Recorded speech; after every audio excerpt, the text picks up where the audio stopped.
بقرة آية نمبر دي يوصل وصلورم. أعوذ بالله من الشيطان الرجيم. يا أيها الذين آمنوا لا تقولوا راعنا وقولوا انظرنا واسمعوا وللكافرين عذاب أليم. دی ایتونو کې د رسول الله صلی الله علیه وسلم د رسالت متعلق د یهودو شبهې هغې ذکر کېدې. درې شبهات یې مخکې بیان کړه، د هغې جوابونه یې ورکړه. ټولې به نه شبهې به نه اعتراضات. دلته څلورمه شبهه ده. دا شبهه وه په باره د لفظ د راعنا کې. اصل کې دا راعینا داسې یو لفظ و چې نبی صلی الله علیه وسلم ته به صحابو هم استعمالوه، نو یهودو هم استعمالوه. نبی صلی الله علیه وسلم او صحابه خو عالم الغیب نه و چې دا یهودي په کومه معنا استعمالوي. نو دې راعینا کلمه کې صحیح معنا هم پرته وه. صحابو هغه صحیح معنا باندې دا لفظ استعمالوه، په هغه نیت باندې. یهودو چې کوم استعمالوه هغه غلطه معنا وه، د بېادبۍ. نو الله ته خو د دې علم، الله رب العالمین پابندي ولګوله. صحابو ته ویل تاسو هم نور نه استعمالوئ، او یهودو ته ویل تاسو هم نه استعمالوئ. هغوی اعتراض وکړو. اصل کې دې باندې یو صحابي پوه شو اول په دې یهودو باندې. هغه ته پته ولګېده، خبر شو چې دا یهود خو خپل منځ کې خاندي او په غلط انداز دا لفظ استعمالوي. نو هغه ورله دمکي ورکړه چې آینده دپاره به دا ټکی نه وایې. نو یهود ویل په خپله یې وایې او مونږ ته به مې وایه. خبره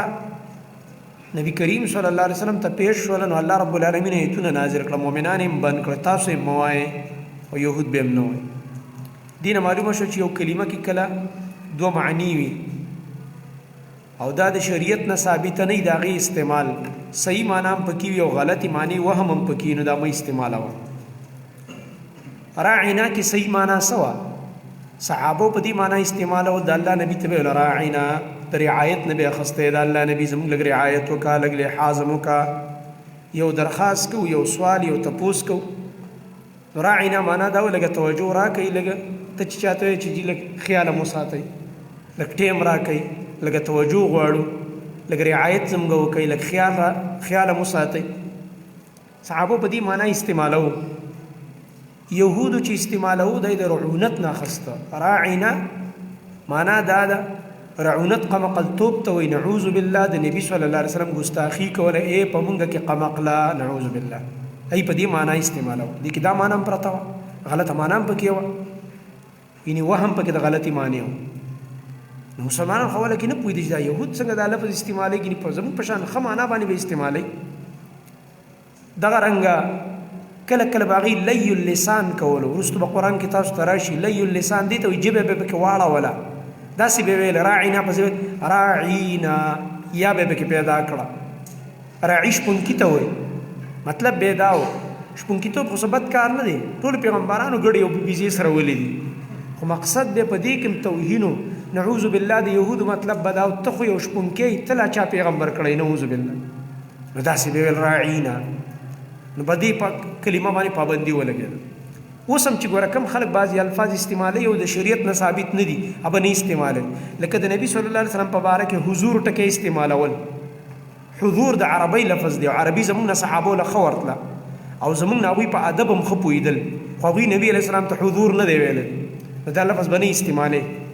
حالانکه کتابونو کې مولیان هغوی بار بار استعمال کړی دی، په تقریرونو کې هم وایي حضرت، وایي حضرت فلان، چې ته ورته یې مې وایه پرېږده مړه، وایي تاسو خو بېادبه یې، مونږ خو یې د ادب د وجې نه وایو. ته ولې د ابوبکر صدیق نه ډېر ادبناک یې، ته د عمر فاروق رضی الله عنه، د عثمان او د دې ټولو صحابو نه ډېر ادبناک یې. هغوی نه دی استعمال کړی، ستانه ورله عربي ښه ورتله او ستانه په ادب ډېر پوهېدل، چې نه دی استعمال کړی. هغوی به رسول الله ویلو. د دې نه اوچت ادب شته نه، او د دې نه اوچت کمالي نوم نشته دی. د الله رسول صلی الله علیه وسلم، نبی کریم صلی الله علیه وسلم ووایه، رسول اکرم صلی الله علیه وسلم ووایه. و حضرت او حضور دې کې معنا د حاضرېدو ده. او نبی صلی الله علیه وسلم یا نبی حاضر ناظر نه دی، د قرآن خلاف ده. د عقیده د حاضر ناظر عقیده د قرآن خلاف ده، د الله نه غیر د بل چا لپاره دا استعمالول. الله رب العالمین بار بار به تاسو ته راشي واقعات به الله ذکر کوي او خپل نبي ته به الله څه وایي اے نبي ته په دې ځای کې نه وې دا قصه تا نه لیدلې ده او نه ترې خبر وې بلکې موږ درته په وحي بیان کړه. سورې ال عمران کې به راشي د مریم علیه السلام واقعه چې هغه زکریا علیه السلام یې کفالت کو هلته به ورته الله فرمایي اے نبي ته د دوی په خوا کې نه وې اذ یلقون اقلامهم چې دوی قلمونه غورځول په هغه نهر کې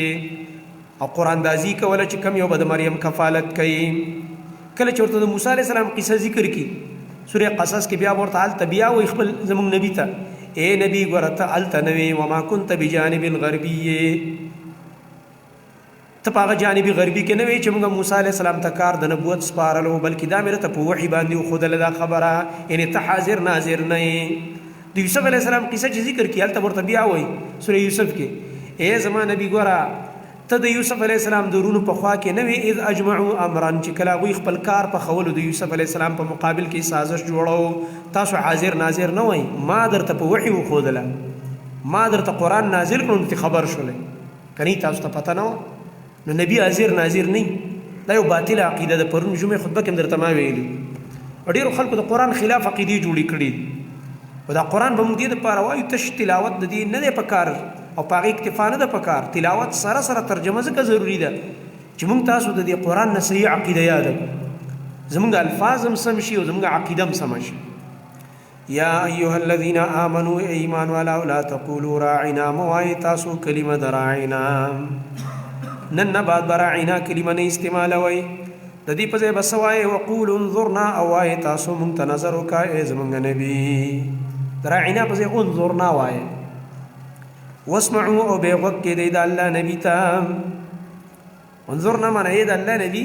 او دا به ورته مخامخ وایي چې کله نبي صلی الله علیه وسلم ژوند دی اوس خو زموږ د حالاتو نه خبر انبیا درود هم چې موږ وایو نو ملایک وررسئ ملایک مقرر دي په هغې باندې وللکافرین او د پاره د کافرانو عذاب علیم عذاب دی دردناک. واسمعوا کې دې ته اشاره ده چې کله نبی له ورشئ او یو سوال کوئ انظرنا ورته ووایي چې د الله نبي موږ ته لږ نظر وکئ یو درخواست دی یو سوال دی یو تپوس دی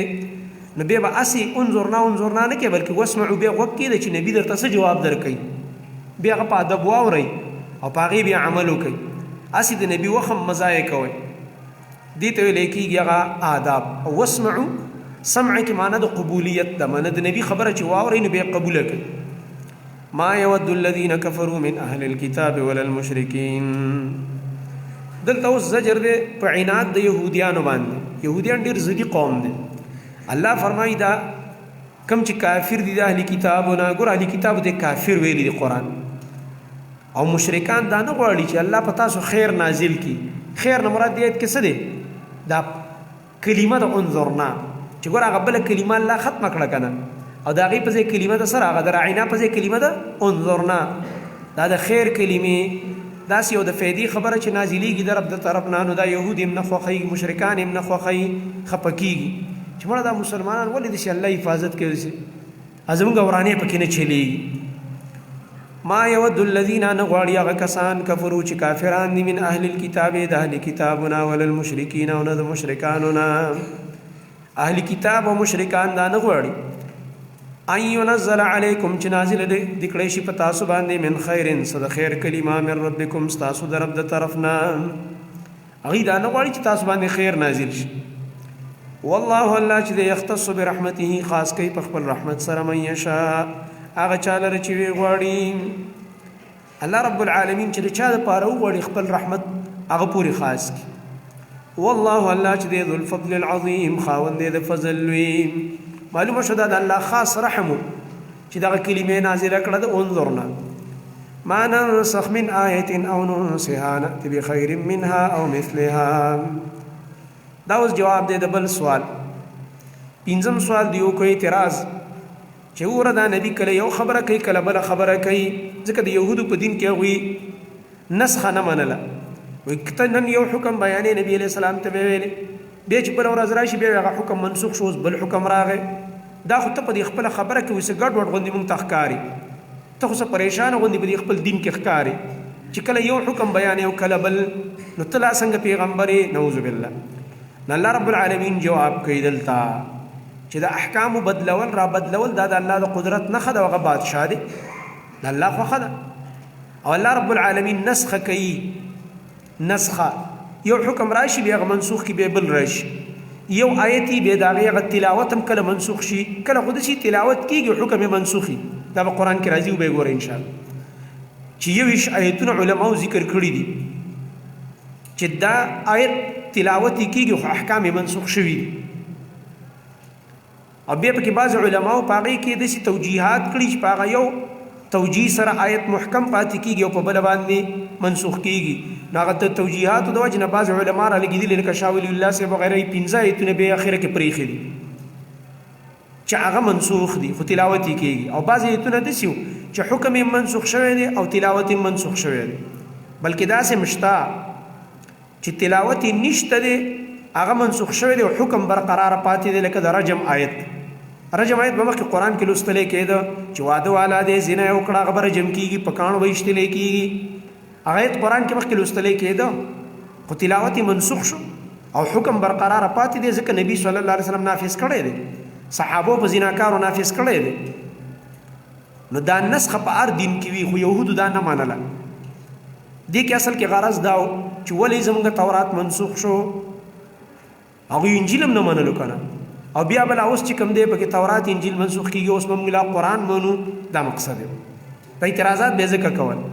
نو الله رب العالمین جواب ورکوي چې دا خو د الله خوښه ده چې الله کوم حکم را لیږي په کوم وخت کې هغه وخت کې د انسانانو سره مناسب وي، بیا هغه لري کې بیا بل راولېږي. د دې مثال واوره. مثال یې داسې دی لکه یو ماهر ډاکټر دی، هغه له ته ورشي ستا د بیمارۍ تشخیص وکړي، ستا د هغه ټیسټونو او د بیمارۍ د تشخیص نه بعد هغه تا ته دوی ولیکي، یو 15 قسمه دوی درته ولیکي، پرهیز هم سره ولیکي چې دا دوی استعمالوه او دا پرهیز ور سره کوه. تا ته بیا وایي چې 2 میاشتې بعد بیا راشه، بیا به زه معاینه کومه. 2 میاشتې بعد چې ته ورشي دوی هم بدله کړي، درته وایي اوس صرف دا 2 قسمه ته خوره، یا دا یو قسم ګولۍ خوره، هغه 4 مه خوره اوس، او هغه کم پرهیز چې دی کو خیر دی هغه هم که نه کښېنو اوس ستا بدن برابر دی. ته به څه وایې چې دا ډاکټر اناړي دی که نه؟ ته به یې هوښیار دی. هوښیار دی. هغه وخت کې تاله هغه دوی په کار وه، هغه 15 قسمه دوی او هغه پرهیزونه. اوس چې ډاکټر ستا حالاتو ته وکته اوس تاله دا یو دوی کافي ده، بیا به داسې وخت راشي درته وایي دا یو مه استعمالوه. الله رب العالمین هم دې بندګانو ته کتل، د دې د احوالو مطابق به احکام هغه شان رالیږل. لکه په ابتدا کې شراب حرام نو څکلی کېده، نو اوله کې 3 ټپو کې دا حرام شوي. سورې بقره کې به تاسو له راشي اول الله رب العالمین دا حکم نازل کړو چې یاره دا شراب او جواري فائدې لږه ده او نقصان یې ډېر دی. و اثمهما اکبر من نفعهما، ګناه یې ډېره ده د دې نفع نه. تاسو خو د جوارۍ صرف د دو ګټلو ته ګورئ، دا فایده، او د شراب هغه لږ ساعت فایدې ته ګورئ، خو نقصان یې ډېر دی، ګناه پکې ډېره ده. نو د لږه کرکې ته پیدا کړه، ولا حرام یې نه کړه. بیا ورپسې سورې نساء کې خبره لږه راسخته کړه نوره په بل سټپ کې دویم کې، ځکه یو سړي ټول عمر شراب څکلي او د پلرونو د نیکونو د وختو نه پخو شرابونو باندې عادت یو دم تی هغه منې کې نو تکلیف ورکوي. نو په دویم سټپ کې ورته الله وفرمایل سورې نساء کې یا ایها الذین آمنوا لا تقربوا الصلاة وانتم سکارى حتى تعلموا ما تقولون. اے مومنانو چې کله د مونځ ټیم یې ګوره شراب به نه څکئ او نشې به نه کوئ، ځکه بیا په خپلو الفاظو نه پوهېږئ چې دا ته څه وې، نشه کیې که نه. نو مسلمانان بیا لږ نور هم کرکه پیدا شو، هلکه مونځ ټیم دی، هلکه مونځ ته نیمه ګنټه پاتې دی، لږ ټیم پاتې دی، نیسکو لږ تی نور هم کنټرول شو. نو بس سوره مائده کې مکمل ویل چې بس اوس مکمل منې شئ. څوک چې دا کارونه کوي جواري او شراب، دا چې کوم دی د دشمنۍ سبب دی او د شیطان لاره ده، او دا کار حرام او ځان ته وساتئ، بس عمل بالکل منې شو. داسې طریقه ده. الله رب العالمین ډېر په حکمت باندې کار کوي، په طریقه باندې، په حکمت باندې. ډېر څیزونه په ابتدا د اسلام کې جایز وي، وروسته منسوخ شوي دي. په مونځ کې خبرې اوله کې جایز وي. سورې بقره کې آیت راغی وقوموا لله قانتین، ودرېږئ الله ته تابعداري کوونکې، خبرې بندې شوې په مونځ کې. مخکې به جایز وي، مونځ به روانو، یو کس به راغی بل نه به یې تپوس کو، د بازار خبره به یې مو سره کوله، ریټونو خبرې به کېدې، سویم رکعت دی، دا به هم کې جایز وي.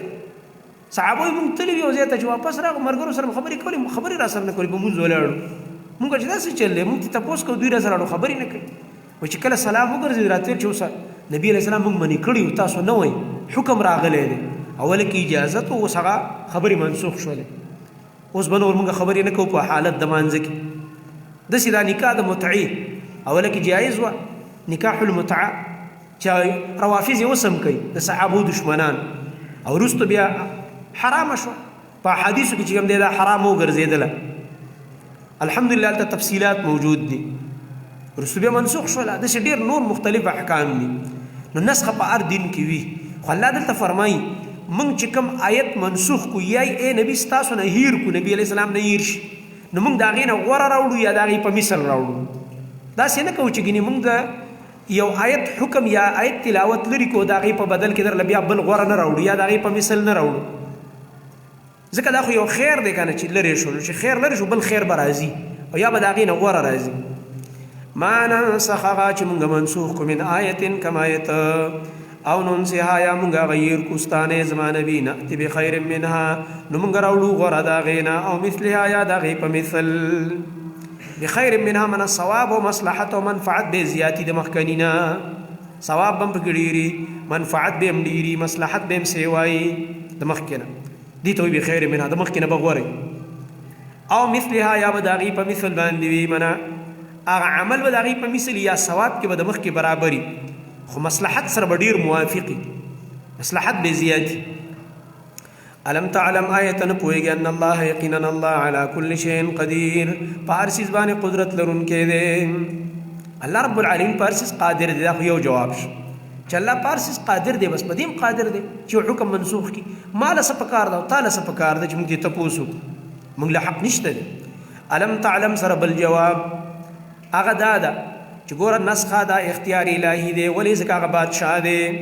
او بادشاه خوښه ده چې کوم قانون جوړوي الم تعلم آیت نه پوهېږي ان الله یقینا الله له ملک السماوات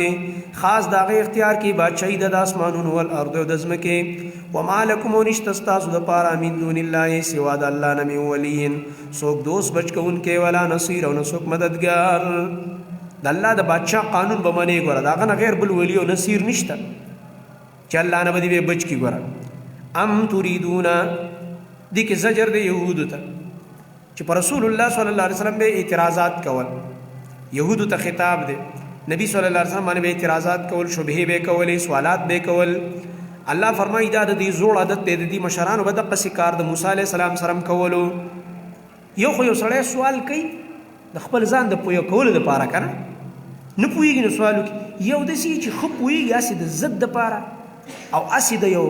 چا د لاجوابه کولو دپاره یا هسې د هغه تنګولو دپاره دوی به هغه خارښتي سوالونه کول مقصد یې دا نه و چې څه عمل وکړو ځان سم په دې باندې ورله رد کوي دا تعنتي سوالات دې ته ویلی کېږي ام تريدون آیا تاسو دا غواړئ ان تسألو چې تاسو تپوسونه وکئ په طریقه د اعتراض باندې رسولکم د خپل رسول نه چې محمد رسول الله صلی الله علیه وسلم دی کما سئل لکه څنګه چې سوالونه کېدی شو موسی د موسی علیه السلام نه من قبل مخکې د دې نه داسې تپوسونه کوي لکه موسی علیه السلام نه چې کېدی شو لکه مخکې تیر شو الله راته وښایه ښکاره دا سوال دی داسې تپوس دی چې ته ماته الله ښکاره وښایه ته ځان ته وګوره او دې خبرې ته دې وګوره او دې سوال ته دې وګوره موسی علیه السلام الله ښکاره ونه شو لیدلی سورې اعراف کې به راشي چې الله صرف هغه غر ته معمولي خپل نور راښکاره کړ غر دړي وړي شو موسی علیه السلام بېهوشه شو بیا زه او ته څوک یو دا دنیا فانی ده په دې فاني سترګو کې لا د لیدو طاقت نشته د الله رب العالمین جنت کې او قیامت کې به الله د مؤمنانو بدن کې هغه طاقت اچوي الله دې موږ ټولو ته نصیب کړي چې بیا به د الله رب العالمین دیدار کولی شي ځکه قرآن هم ثابت دی او حدیثونه هم ثابت دی چې ښکلی دیدار به نو داسې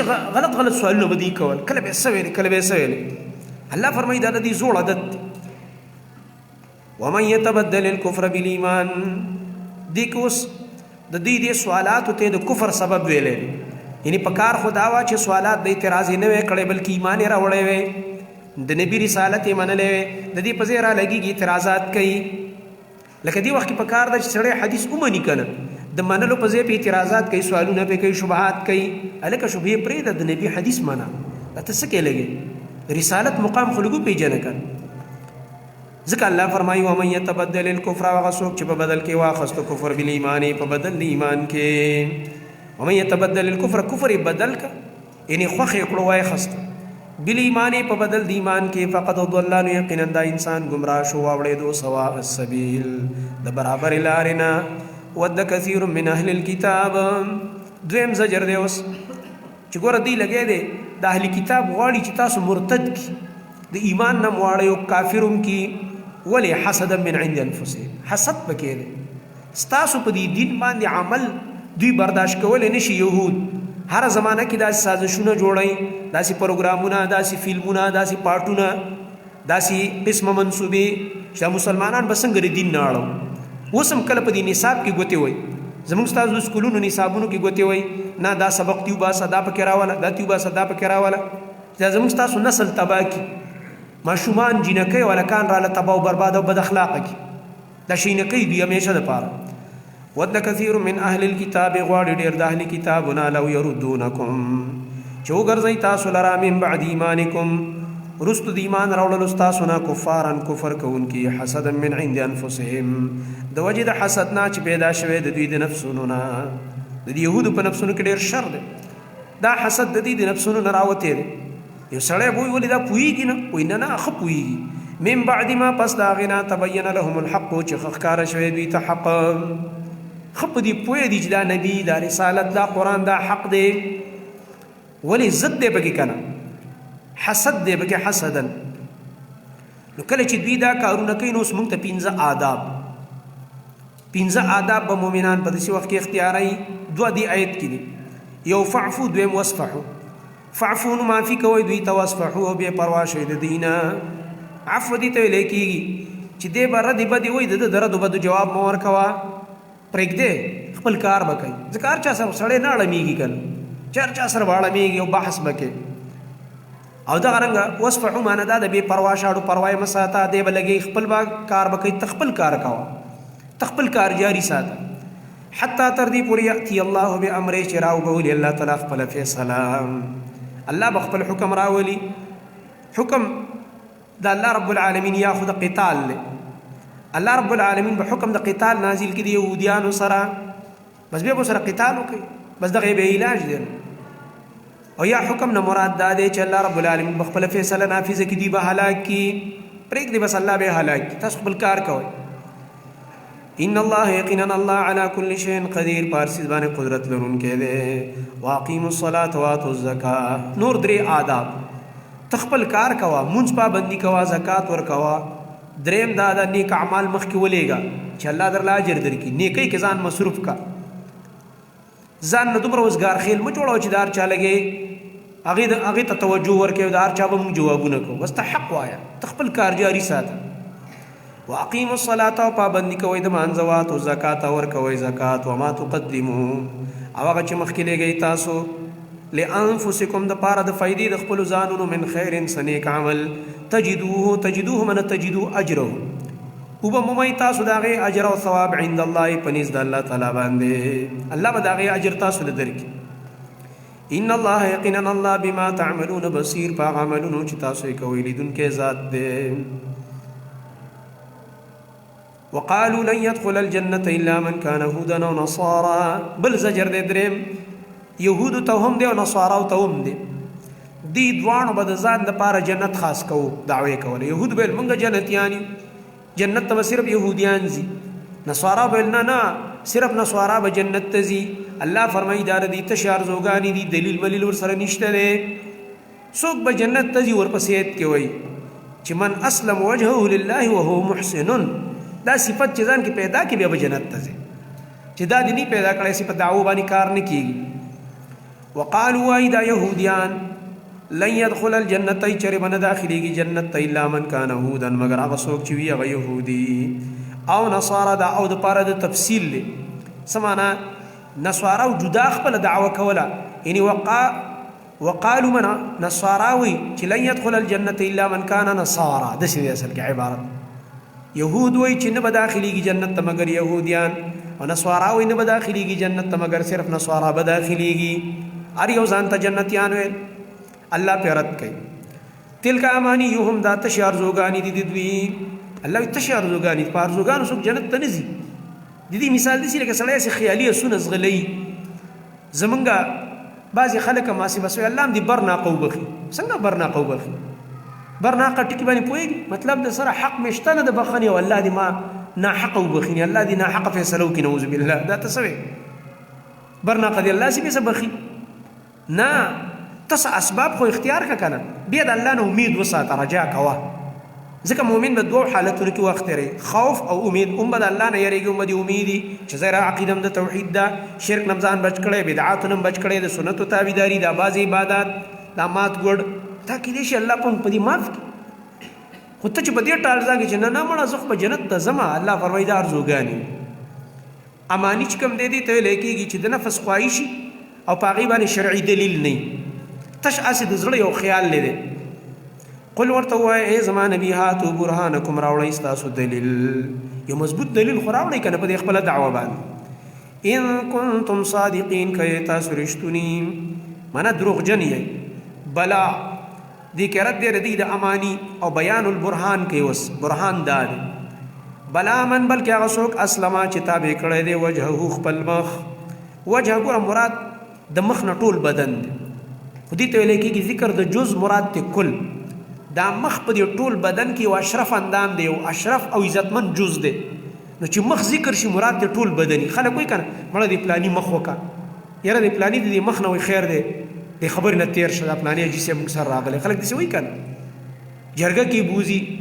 یو عالم بوزي یو اجسه بوزي یو معزز شخصیت بوزي خلک مړه د مخ ته وګوره منه د شخصیت ته وګوره دا مطلب الله فرمایي چې خپل مخ تابع کړی خپل ټول بدن دي کی اشاره دا توحید عقیده ته چې عقیده بری توحید او دویم شرط دا دی او هو محسن نو دی بخیست عمل کوونکی دي کی اشاره د سنت او تابعداري او اخلاص چې سنت او تابعداري به کې پای کې به اخلاص د الله رضا نو فله د پاره اجر دی وس فله نو د پاره اجر د عند ربه پنځ د رب د ولا خوف عليهم او نبوي سيره په دوی باندې ولا هم يحزنون او نبوي غم جن کیږي وقالت اليهود اوس د يهود نصارا خپل منځ کې کشمکش یو بل سره نه لګیدا کنه دا سلورم زجر دی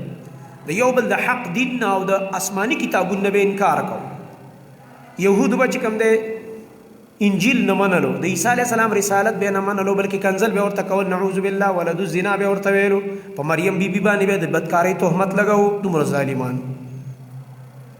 او دا نصارا را لګیدلو د موسی علی السلام د کتاب نه انکار وکړو د آسماني کتاب نه مربسي تیر شو دا تعصب د څه شی دی چې به یو کس سره چې حق خبره به مرله نه مانی او زمونږ دین کې عادل دی مونږ تورات منو الحمدلله احترام وکړو انجیل یو مسلمان ته په مقدس مکه نشي پیدا کوله چې نعوذ بالله چرته انجیل په اړه کې غلطه جمله وایي ویل شي نه زبور په اړه کې نشي ویل د عیسی علی السلام بارک د موسی علی السلام بارک د بل پیغمبر بارک او محمد رسول الله صلی الله علیه وسلم خو د ټولو سرتاج دی دا مسلمانان دي چې الحمدلله ټول دینونه مني مسلمانانو کې عدل دی دوی یو بل نه مني ګور ورته وقالت اليهود ويهوديان ليست النصارى ندين نصارى على شيء پيس دين باندې شيء نه مراد دی دین پيس د دین باندې مړو د دې سره غوړي دین نشته دا به وقالت النصارى وای نصارى ليست اليهود على شيء ندي يهوديان پيس د دین باندې مراد دی هغه دین دی چې باغ نجات ممکني من دا سي د دې دین نه دی چې په دې باندې دې ته نجات ملوش الله فرمای ګوره دا خبري کوي وهم يتلون الكتاب او حال دار چلولي دي کتاب لرا الكتاب نه مراد الف لام جنسي دي مراد تورات او انجیل له اوس دا مجموعه دوی شای کړي په معنا په نوم د عهدنامه عتیق باندې الله فرمایي حال دار کتاب هم لولي او د دې باوجود د جاهلانه خبرې کوي سړی کتاب ولای کنه او ځان ته د علم نسبت کې او جاهلانه خبرې کوي ډېر بد ښکاري یو سړی علم یې کړی بکار دا علمي خبرې وکړي علمی خبره وکړه علمی دلیل وای علمی رد وکړه دا خوند کوي او شتا سیاسي انګاو بنګاوي یو غر په بلولین دا خوند نه کوي کړ الله فرمایي ګوره دوی کتاب لولي او داسې جاهلانه خبرې کوي كذلك قال الذين دغشان وینا بک ولا کسان لا يعلمون چوین پویدل مثل قولهم پشان د وینا د دوی مثلیت د مخکنو سره ول ذکر کړه د قشان خبرې به مخ کې نور قومونو کولې د علی کتابونه غیر چې کم تیر شوی دي لا يعلمون چوین پویدل مثل قولهم په مثل د وینا د دوی مثلیت هغه دی کې دی چې دعوه یو سره کوي او بی دلیل کوي او بی دلیل رد کوي مراد د دین هغه مشرکین دي غیر کتابیان چې آسماني کتاب ور سره نه پویدل هغه هم د قشانته غړي وړي ویل ایب هم دا ویل یو ته ستا دین صحیح نه دی بل ته ستا دین صحیح نه دی دوی هغه پیخي شروع کړي دا اختلاف خو دنیا کې روان دی یو وی ز په حق ما او ته په باطل بل وی ز په حق ته په باطل دا خبره هم چې ډوبه زی بعض خلکو ډوبه دا ډوبه بزی وینا نه دا ډوبه به ورځ روزي هغه ذکر کوي اوس قیامت ورځ فالله الله چې يحكم بينهم فیصله وکړي د دوی په مابین کې یوم القیامت د قیامت پر ورځ باندې فيما پاغس کې قانون فی یختلفون چې دی پای کې اختلاف کولو دنیا کې چې دوی په کوم څه کې اختلاف کړي دي کنه د دې الله رب العالمین قیامت کې به فیصله کوي چې څوک په حق او څوک په ناحق ومن اظلم ممن منع مساجد الله ان يذكر فيها اسمه وسعى في خرابها اوس د دې پنځم زجر دوی ته چې دا اختلاف دوی دومره حد ته ورسو دومره انتهایی چې خلک به منی کول په د الله په مساجدو باندې چې چا به قبضه راغله کړه او د چا به حکومت او بیت المقدس به د هغوی په قبضه کې او بله ډله به ورته نه پرېښودله د یهودو نصاراو په مابین کې جنګونه هم شوي پخوا نو چې کومې ډلې به دا بیت المقدس ونیو که نه مسجد اقصی او بله ډله به یې تې ویسته وبې شړله نه به یې پرېښودله الله فرمایي دې ظالمانو ته وګوره هغه چا نه لوی ظالم بل څوک دی چې د مساجدو د الله نه خلق منې کوي چې پکې د الله ذکر کوي د الله نوم پکې یادوي دا د مسجد اصل خرابي ده چې ته یو انسان د الله د بندګۍ نه منې کوي د مسجد نه او دغه رنګ هغه پکې درس کوي د قرآن توحید پکې بیانوي هغه پکې نه پرېږدي ولې داسې کار کوئ تاسو ومن اظلم وسوق دې ډېر لوی ظالم ممن د هغه چا نه منع مساجد الله چې منع کوي د الله تعالی د مسجدونو نه خلق د الله د مساجدونو منې کوي د څه شي نه منع کوي ان یذکر فیها اسمه چې یاد کړی شي په هغې کې نوم د الله تعالی نوم د الله یادېدل نو مراد دی بیان د توحید اسی الله نه د مراد الله چې کوي الله ذکر د سره صحابو کړی نه دی نه نبی علیہ السلام کړی نه صحابو کړی دی نه اسلافو کړی دی تابعین او اتباع التابعین دا غرستو صوفیو خپل جوړ کړي دي ذکر مفرد اړو شته نه په دین کې بعضې خلک الله دا چل کوي نه ذکر مفرد نشته سبحان الله وایا الحمدلله وایا لا اله الا الله وایا الله اکبر وایا هغې کې هم بعض ځینګړې مه اړوه واسکټونه مه غورځوه پټکي چې کوم دی مه ګډوه جومات کې چې دلته وغورځېږي هغه ځای ته یې پټکی رسېدلی او په ځان څه چل کې لګې دا ډرامې پکې مه کوه ګډېږه هم پکې مه بعض ځینګړې هم پکې مه اړوه او په یو اواز یې مه وایه په زوره دا صحابو طریقه نه وه ذکر کوه ځان له سره کوه هر سړی ځان له راسي خپل ذکر دی کوي که دلته د الله نوم یادېدل دې نه مراد دی بیان د توحید چې دا مسلمانان راځي او دلته په مسجد کې مونځ کوي او دغه رنګه بیان د توحید کوي نو دوی پکې نه پرېږدي منې کوي چې دلته باندې راځي دې جومات ته بعض باندې لا د پاسې لیکلي وایي دې مسجد ته د وهابیانو داخله منع ده وایي دلته دوی نه راننوځي مونږ یو ډول راننوځي دي نه دا دې تا ته مبارک شي دا ستا اجره ده وهابیانو دپاره الحمدلله غټه دنیا ده الله ورله خپل غټ حرم هم ورکړی دی ماشاءالله مکه کې هم ولاړ دي او مدینه کې هم وهابیان ولاړ دي ماشاءالله ښه مزېدار ته یې مه پرېږده دلته که نه قلار یې مه پرېږده چې بیا هلته لاړ شي هم تور پسې بیا شاته ولاړې یا به ځان لمونځ کې او یا به ورپسې شاته ودرېږي چې ځان لمونځ کې الله دې د حرم د جمع نه محروم کړي د دې نه به غټه سزا بله کموي چې الله د حرم د جمع نه محروم کړی بعضې پیران دلته ورته وایي هغه وهابیان دې پسې مونځ مه کوئ ورته ستا نه غټ پلیت اړو شته دی نه چې د الله حرم ته لاړې او د هغه غټ ثواب نه محروم شي واقعي چې غټ مجرم لوی مجرم دا سزا دی بس دی چې حرم ته ورسېدې او الله په هغه امام پسې ونه درولې دا سزا دی بس دی تاکې دومره تعصب دی تاکې دومره ضد او عناد دی نو بعضې خلک دومره متعصبیني الله فرمایي دا د مسجد خرابېدل دي وسعا فی خرابها او کوشش کوي په خرابوالي د دې مسجدونو کې اولئک دا کسان چې دي ما کان لهم نه خایږي د دې دپاره ان یدخلوها چې دوی را داخل شي دي جوماتونو ته الا خایفین مګر یره کوونکي څه معنی مطلب دا دی مسلمانانو داسې حالات پیدا کوي چې دا کم کسان مسجدونه داسې خرابوي دوی دومره دباو کوي چې بیا د جومات ته راننوځي په یره راننوځي دا اختیار ولا ختم کوي د جوماتونو نه ځکه د مساجدو کې بعضې خلکو داسې قبضه ګروپونه پکې جوړ کړي او دغه رنګه داسې خپل یو چودراهټې پکې جوړ کړی بس خپل کسان به یو جیدا د جماعت کمیټي دا او کله به پیو نومي خې کله به او خپل خوخه به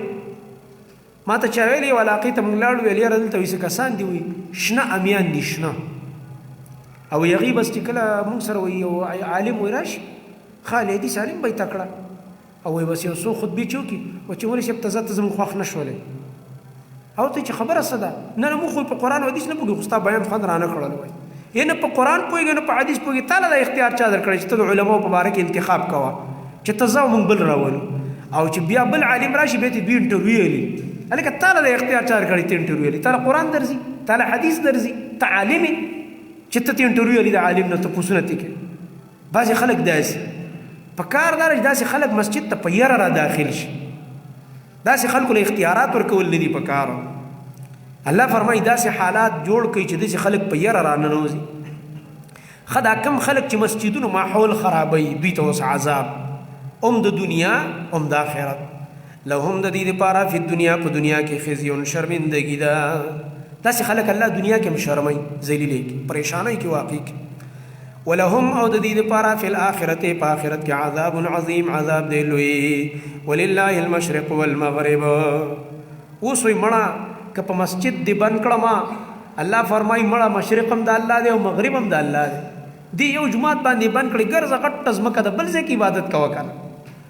ولله المشرق او خاص د الله لپاره طرف دی د مشرق والمغرب او د مغرب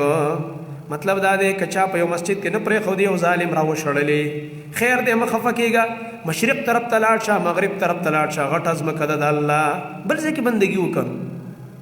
فاینما تولوا نو کوم طرف ته چې تاسو مخ ګرځوئ فثم وجه الله نو الته مخه ده د الله تعالی منه وجه الله معنی مجاهد رحمت الله علیه کوي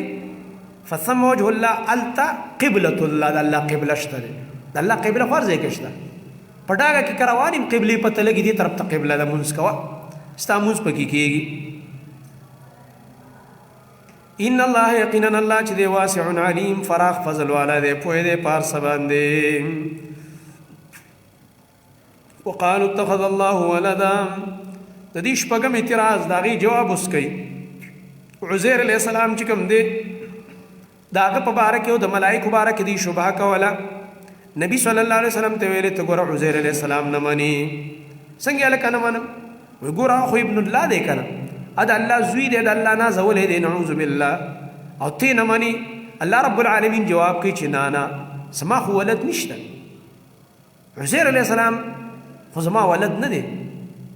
او نه زما نازولی دی اخو زما نبی دی او الله رب العالمین د ځان دپاره ولد نه نیولی الله له دې نه پاک دی الله په ولد باندې څه کوي او په نازولو باندې څه کوي دغه رنګه د مکې مشرکانو به ویل چې ملایک چې دي دا بنات الله دي د الله لوڼه دي په هغې هم الله رب العالمین ځای په ځای رد کوي او دې آیت کې هم هغه داخل چې د الله رب العالمین لوڼه او زامن نشته دي ته محتاج نه دی وقالوا اتخذ الله ولدا او وایي دا کافر نیولی الله تعالی د ځان دپاره ولد الله پې رد کوي جواب کوي سبحانه پاک دی الله تعالی د ولد نه الله پاک دی بل جواب کوي بل له بلکې د الله اختیار کې ما هغه څه دي فی السماوات والارض چې په اسمانونو کې دي او ځمکه کې دي ټول مخلوقات د الله تابع دي کل له قانتون دا ټول الله لره عاجزي کوونکي دي الله مخې ته ټول عاجز دي دي کې د الله ولد نشته بدیع السماوات اوس چې کوم دی بل رد کوي د دې په دې عقیده د اتخاذ الولد باندې دې ته عقیده د اتخاذ الولد وایي چې مشرکان وایي الله د ځان لپاره ولد او نازولی نیولی دی الله وایي نه بدیع السماوات نوې او ناشنا پیدا کوونکی دی الله د اسمانونو والارض او د ځمکې دې کې په دوه طریقو رد کوي یو بدیع السماوات والارض او دویم واذا قضى امرا ګوره بدیع ناشنا پیدا کوونکی با دال او عین دا دلالت کوي په دې باندې چې مخکې د یو کار نمونه او سیمپل نه یو تی وکې دې ته ویلی کېږي بدعت هم بدعت ځکه وایي که نه چې په دین کې دا کار نه او یو سړی اختیار کړي الله رسول نه ثابت نه دی قرآن او حدیث نه ثابت نه دی صحابو نه دی کړی او ته دا دین دی عید میلاد النبی دین دی عرس دین دی پلانې دین دی دا سره دین نه دی دا ته چې دین دی شب برات دین دی دا سره دین نه دی دا د محرم کیرونو خیراتونو وي دین دی دا سره دین نه دی دې ته نه قرآن کې دین ویلی نه ورته په حدیث کې دین ویلی دین هغه چې د محمد رسول الله صلی الله علیه وسلم زمانه کې هغه دین دی، بس کامل دی، پوره دی. نو دغه رنګ بدیع هغه الله چې د اسمانونو د ځمکې مخکې نه سب سیمپل نه و، د اول سر نه پیدا کړه ناشنا او نوي، داسې لوی الله دی، داسې قادر دی. نو داسې الله رب العالمین په ولد باندې څه کوي؟ بل دا د دویم وایدا قضا او کله چې اراده وکړي الله امرن د یو کار، امر نه مراد دی ایجاد الشیء، الله د یو څیز موجودېدل وغواړي چې یو څیز دی موجود شي. فإنما يقول له، نو یقینا الله تعالی هغې ته وایي کن شا فیکون، هغه موجود شي. صرف په کلمه د کن باندې هغه پیدا کېږي، موجود کېږي، دومره قادر ذات. وقال الذين لا يعلمون، دې کې اوس بل یو اعتراض دی ردی وم او سوال دی او د هغې جواب هغه اوس کوي لګی.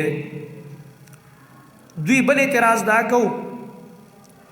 چې الله رب العالمین مونږ سره په خپله ولې خبرې نه کوي چې راته ووایي چې ته د الله رسول یې، مونږ ته دې په خپله ووایي، لکه یهودو چې ویلي موسی علیه السلام ته چې مونږ ته الله وښایه ښکاره. او یا دا ده چې الله را سره خبرې نه کوي، نو او تأتینا آیه، یا مونږ له داسې یوه نښه راوړه ستا په رسالت چې مونږ یې غواړو. د نبي علیه السلام د رسالت خو ډېرې نښې وې معجزې، خو هغه دوی نه منلې. دوی ویل نه نه نه زمونږ د خوښې به راوړئ. د دوی د خوښې څه وي؟ اب سورت اسراء کې تاسو له راشي، مونږ له په مکه کې د انګورو باغونه ولګوه، د کجورو باغونه ولګوه، په مکه کې راله نیرونه روان کوه، تفجر الانهار تفجیرا، چې سمدسې نیرونه پکې رواني، او داره له وکړه، او یکونه لکه بیتا من زخرف، ستا د سرو زرو کور ولې نشته، ته څنګه پیغمبر یې چې د خټو په دې کچه کور کې اوسېږې؟ دا نه دي سوالونه.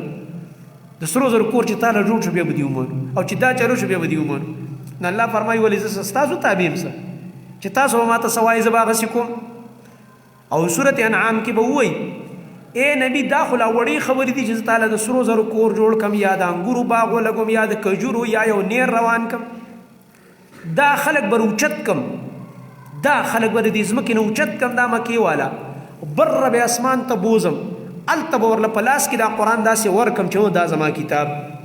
او بیا به د اسمان نه چې ښکته راشي تا ته به څه وایي؟ یاره انما سکرت ابصارنا، دې سترګو باندې درله څه جادو وکړلو. نو بیا به ورسره څه کوې؟ ضدي سړي سره خو د هرې خبرې جواب وي.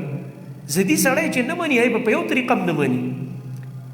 دې وجې نه دوی دا ټول دلایل لیدل خو ضد کې وو، هغې نه منل، د خپلې خوښې غوښته، والله خو د چا د خوښې تابع نه دی. دلته اوس د دې دغه اعتراض. وقال الذين هو کسان لا يعلمون چې هغوی نه پوهېږي لولا یکلمنا الله، ولې خبرې نه کوي زموږ سره الله، موږ سره د الله خبرې وکړي، نعوذ بالله. دویم دا او تأتینا آیا یا راوړه ته موږ ته یوه نښه ستا په رسالت باندې. او تأتینا منه یا ته ولې نه راوړې یوه نښه په خپل رسالت باندې چې موږ ومنو چې او ته د الله رسول یې. دوی د خپلې خوښې نښه غوښته. الله جواب کوي کذلک قال الذين، دغه شان خبرې به کولې هغه کسانو من قبلهم چې مخکې د دوی نه وو، مثل قولهم په شان ته د وینا د دوی. داسې اعتراضات مخکنو کافرو به هم کول په خپلو انبیاو باندې. تشابهت قلوبهم، یو شان شوي دي زړونه د دوی، د دوی زړونه او د هغوی زړونه مشابه دي. دې وجه نه ته به ګورې وره دا خبره نوټ کړه، قرآن والا ډېر هوښیار دي. کوم اعتراضونه چې په هغه وخت کې مشرکانو په انبیاو کړي که نه او په دین باندې، هغه اعتراضات به ګوره ته نن په خپله معاشره کې واورې، دلته به هم واورې چې ته کله صحیح عقیده پیش کړې. هغوی به ویل د پلار نیکه دین نه مړی، نن سبا خلک وایي که نه د پلار نیکه دین نه مړی. هغوی به ویل نوی دین یې راوړی دی، نن سبا خلک وایي که نه نوی دین یې راوړی دی. هغوی به ویلې یاره مونږ چې کوم دی دا خلک دا پیغمبران او دا یې ملګري دا خو فسادیان دي، فساد خورئ. اوس هم وایي که نه دا خو فساد خورئ، مړه لانجې ځای کې جوړه کړې. ته به صحیح دین بیانې، نه د چا ګریوان ته لاس اچولی، نه د چا مور او خور کنځلې ده، تا ته به تا فساد جوړ کړه. عجیبه خبره ده. او بیانې به آیت او حدیث، څه بله خبره به نه وي. په دې خلکو مزاج دین ته نه دی برابر. دا په هره زمانه کې د باطل پرستو دا طریقې دي. فرعون موسی علیه السلام ته دا ویلي ته د خلکو دین بدلې. فرعون په شان سړی، ته د خلکو دین بدلې موسی علیه السلام ته،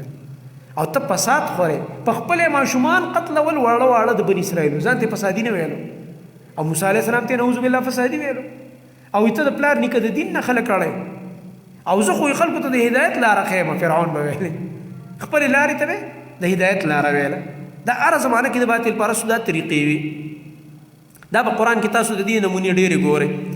قد بینا الآیات، یقینا په تحقیق سره بیان کړی مونږه د آیتونو منا ډېر نخې د دې مجرمانو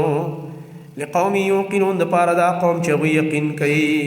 د دې دا نخې الله ذکر کړی دي آیات نه مراد د دې نخې ان ارسلناک بالحق بشیرا ونذیرا اوس د شبهات او د جوابات او د زجرونو نه پس اثبات د رسالت هغه کوي الله رب العالمین د نبی کریم صلی الله علیه وسلم چې دا زما حق رسول دی که تاسو یې منئ او که یې منئ اسی فضول اعتراضات به کوئ او د رسالت سره متعلق 5 امور هغه ذکر کیږي ان ارسلنا دي ته لیکي دعوه د صدق الرسول صلی الله علیه وسلم دلته پاغه 5 امور کې امر اول ذکر کیږي د ان ارسلنا ک یقینا تمغرا لګلې ای زما خوګ نبی بالحق په حق باندې نبی چې کوم دی په حق راغلی یو معنا دا د پاره د بیان د حق یو معنا دا بالحق دویم دا دا بالحق من پرشتیا سره راغلی من ستانه د نبوت دعوه د دروغ نه ده په صدق باندې بنا ده په حق باندې بنا ده بشیرا زیر ورکونکې و نذیرا او ير ورکونکې دا د نبی صفت زیر ورکول ير ورکول زیر ورکې مؤمنانو ته د جنت چې ګوره کدا عقیده اختیار کا او دا د اعمال وکړو جنت ته وځي ير ورکې هغه چاته چې غي شرک کوي او کفر کوي او نافرمانی نه کوي ته ير ورکې د اور جهنم نه ولا تسالو او تپوس باندې شي کېدل استانه عن اصحاب الجحیم په بار د جهنميانو کې اے نبی چې کله دی دعوت وکړو کنه نو غاړه تاسو آزاد شو څوک چې دینه بعد جهنم ته ځي تاسو نه تپوس نه کی چې پلانې ولې جهنم ته لاړې د ابو جهل ولې جهنم ته لاړې د ابو لهب ولې جهنم ته لاړې د خپل لاړو ځکه چې تاسو ورته بیان چې بیان دی وکړو بس غاړه خلاص شو ولن ترضى عنك اليهود ولا النصارى حتى تتبع ملتهم اوس د اهل کتابو د زد او د عناد تذکره کوي دې کې هغه دویم امر دی د 5 امور د رسالت سره متعلق چې ګوره دوی را لګيږي اهل کتاب د دې دا دین چې کوم دی دا ګوره ډیر باطل دین دی ځکه تحریف پکې شوی کنه خپل خواهش والا دین جوړ کړی دی ځکه وی ول ان اتبعت اهواءهم دا د خواهشاتو دین دی د تابعداري باندې کې زمانه وي دا آسمانی دین اوس نه دی چې کوم موسی علیه السلام ته راغلی او هغه دین چې کوم عیسی علیه السلام ته راغلی په هغې نه دي روان بلکې په اهوا او په خواهشاتو روان دي خپل بل دین یې جوړ کړی دی لکه زموږ دې امت کې چې ډېرو خلکو شرک او بدعت شروع کړی دی او هغې ته د دین نوم ایښی دی چې کوم قرآن او حدیث کې دین دی هغه نه مني خپلې نورې قیسې جوړې کړي دا ورسونه دي او دا میلې دي او دا فلانه شپه ده او دا مید میلاد النبي دی او پلان دی او دا محرم بدعات دی او دا شعبان بدعات دی او دا رجب بدعات دی دا مختلف بدعات د ربیع الاول بدعات دا هغه دین دی چې د رسول الله صلی الله علیه وسلم په زمانه کې نو زمون خلکم دا ډرامې کړي دي که په چا زما دا خبره خلګي او که په بدلې دی يهود او نصارا دغه شان د الله دا دین بدل کړه سچ د موسی علیه السلام او د عیسی علیه السلام تعلیمات د تورات او د انجیل هغه نه منل خپل خوخي نه دین جوړ کړه خپل بدعات او خرافات جوړ کړو په هغه د دین لیبل لګول الله فرمایي نبی د دې تابعداري باندې کې ولن ترضى وچرن رضا کیږي عن کستانا اليهود ولا النصارى ولن ترضى عنك اليهود او چرن رضا کیږي ستانه يهوديان ولا النصارى او نصارى يهود او نصارى کلم تاسو نه خوشالي حتى تر دې پورې تتبع ملتهم چې تبع تابعداري وکړي د دوی د دین تر دې پورې چې ته تابع شې د دوی د طریقو د دوی د دین نو الله به خوشاله شي معلومه شو چې يهود او نصارى مو تعالی کلم نه خوشاليږي کلم خوشاليږي چې موږ دا غوي غ پیخي شروع کو هغه د الله دین بدل کړو نو چې موږ د الله دین بدل کو په خرافات رواني به موږ خوشاله دی وجنه د يهود نصارى چا سره ډیر مدد کوي تعاون دا پیر پرستی او تصوفونه چې خورای دوی رسم ډیر پندونه ور کوي د دربارونو والا ایته پتر چې دوی د الله دین ګډوډ کړی دی څنګه زموږ دین ګډوډ دی اسلام هم ګډوډ شي صحیح سره او صحیح عقیده ولا غوی نه برداشت کوي اسی عام بیان امر نه برداشت کوي کلم نه برداشت کوي داسې خلک دي يهود نصارا ته نه رضا کوي او چې کله د نارضا او خوشاله شنو به ته په ځان ویریږي چې تا به چرته دین بدل کړی ته به صحیح دین روان نه ځکه ستا صفتونه کوي قل ورته وایه زما نبی انه هدى الله یقینا دین د الله چې دی هو الهدى خاص هغه دی پورا او حق دین الهدى نه مراد دی دین اصلي دین خدا الله دین دی چې کوم نازل کړی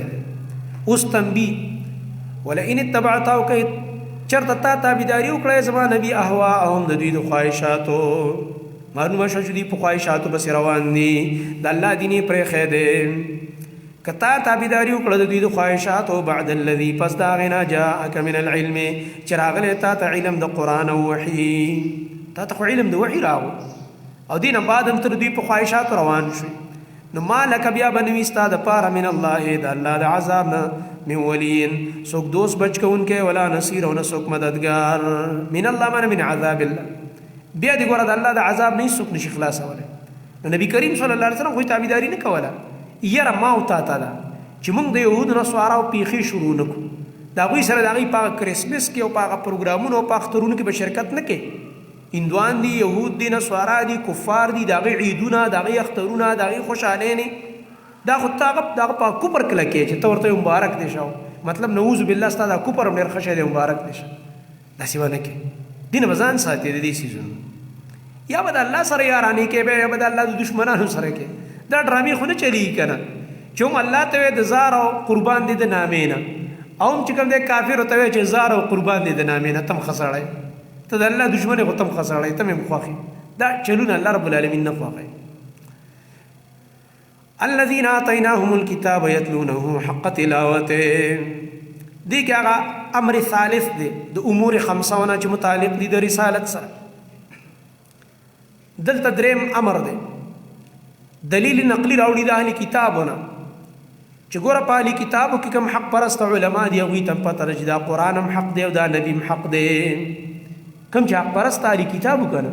هغوی چې کله خبر شو د نبی کریم صلی الله علیه وسلم نه او سوالات یې پرې وکړه او جوابونه نبی علیه السلام ورکړه هغوی د الله نه یېرېدل هغوی ویل او دا حق دی بالکل دا خبرې حق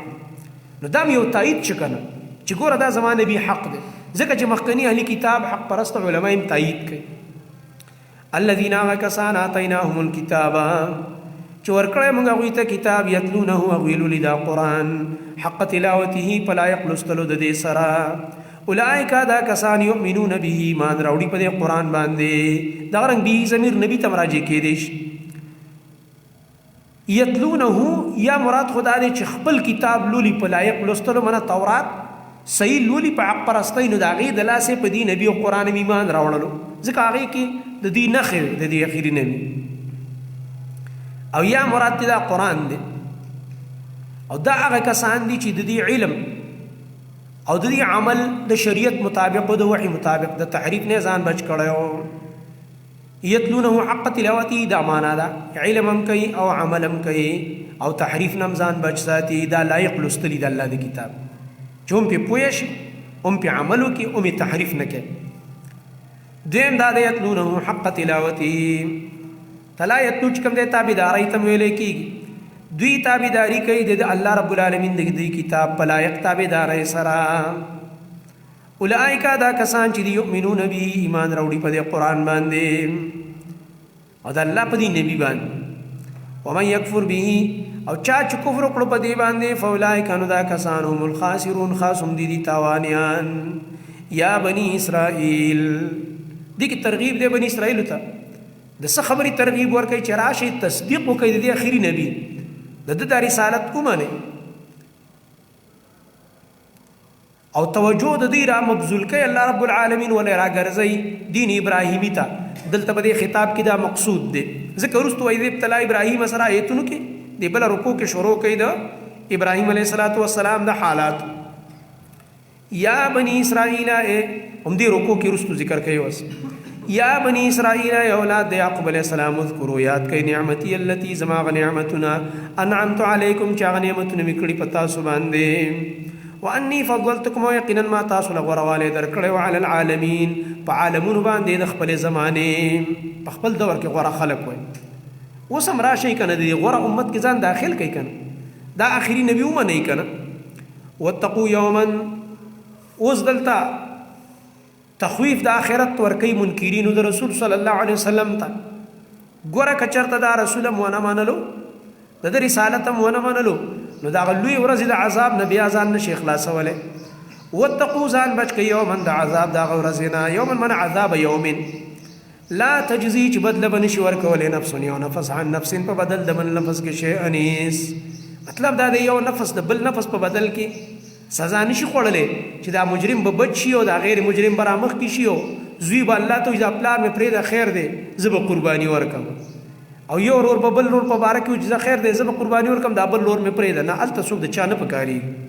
ولا تزر وازرة وزر اخرى كل نفس بما كسبت رهینه هر سړی په خپل عمل کې څه شی دی ګاڼه دی چې څه عمل لیکلی پای کې به ګاڼه یو ګیر به دې وجې نه هلته څوک د یو بل نه پکاري بل دا ده ولا يقبل منها او نه به شي قبلېدلی د دې مجرم نه عدل کمه جرمانه او فدیه چې مجرم به پیسې ورکړي او ځان به خلاص کړي بل دا ده ولا تنفعها او فایده به نه ورکوي دې مجرم ته شفاعت سفارش چې څوک به راشي شفاعت او سفارش به وکړي او بچ به کړي بل دا ده څلورم ولا هم ینصرون او نه به دوی سره څه مدد کېدی شي وإذ ابتلى إبراهيم ربه بكلمات فأتمهن اوس دلته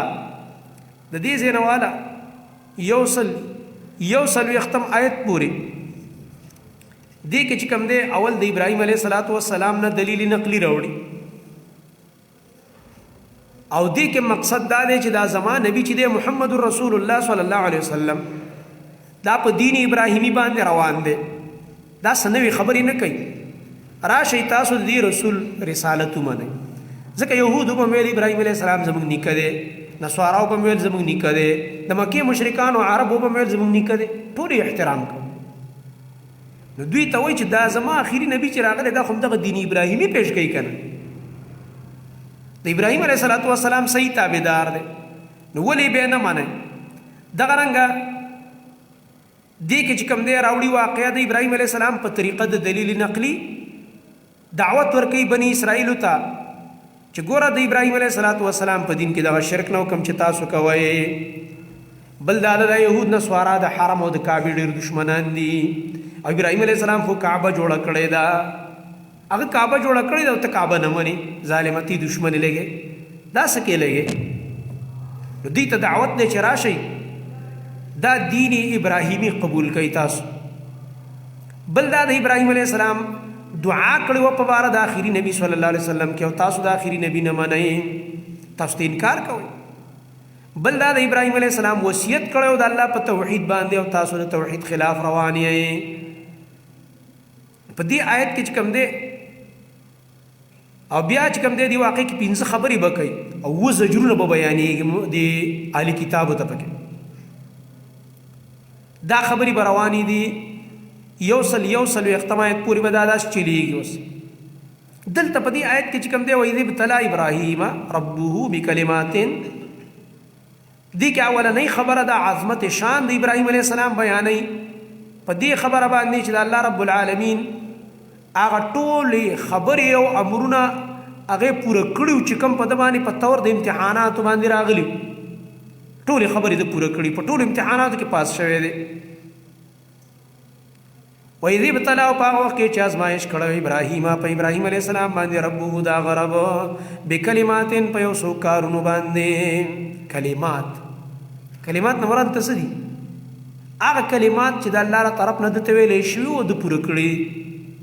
مراد دې هغه کارونه دي چې دا لویه مجاهده ده کړې وه فاتمهن نو هغه ټولې برابر ادا کړو پورې کړو ګوره دعوت د توحید پیش کړو قوم ته قومي دشمنی وکړله پلار ته دعوت پیش کړه پلار چې کوم دی ورټولو کور نه وشړلو هغه مو سره دشمنی وکړله بادشاه مو سره دشمنی وکړله او نمرود سره مناظره وکړله دا ګوره څومره عجیبه امتحانات پرې راغلي دغه رنګه په اور کې غورځولی شوی دا امتحان پرې راغلی دی بیبي د هاجره رضی الله عنها او وړوکی بچی دی د غیږې اسماعیل علیه السلام هغې په حرم کې په هغه شړځې کې پریښي د کعبې په خوا کې چې هېڅ انسان هلته نه اوسېده دی ترې روان شوی شام ته ځان لې پریښي دي عجیبه کار شوی دا مرتلوي دغه رنګه بیبي ورسره د مشره بیبي ساره رضی الله عنها او دی روان دي او بادشاه ونیول په لاره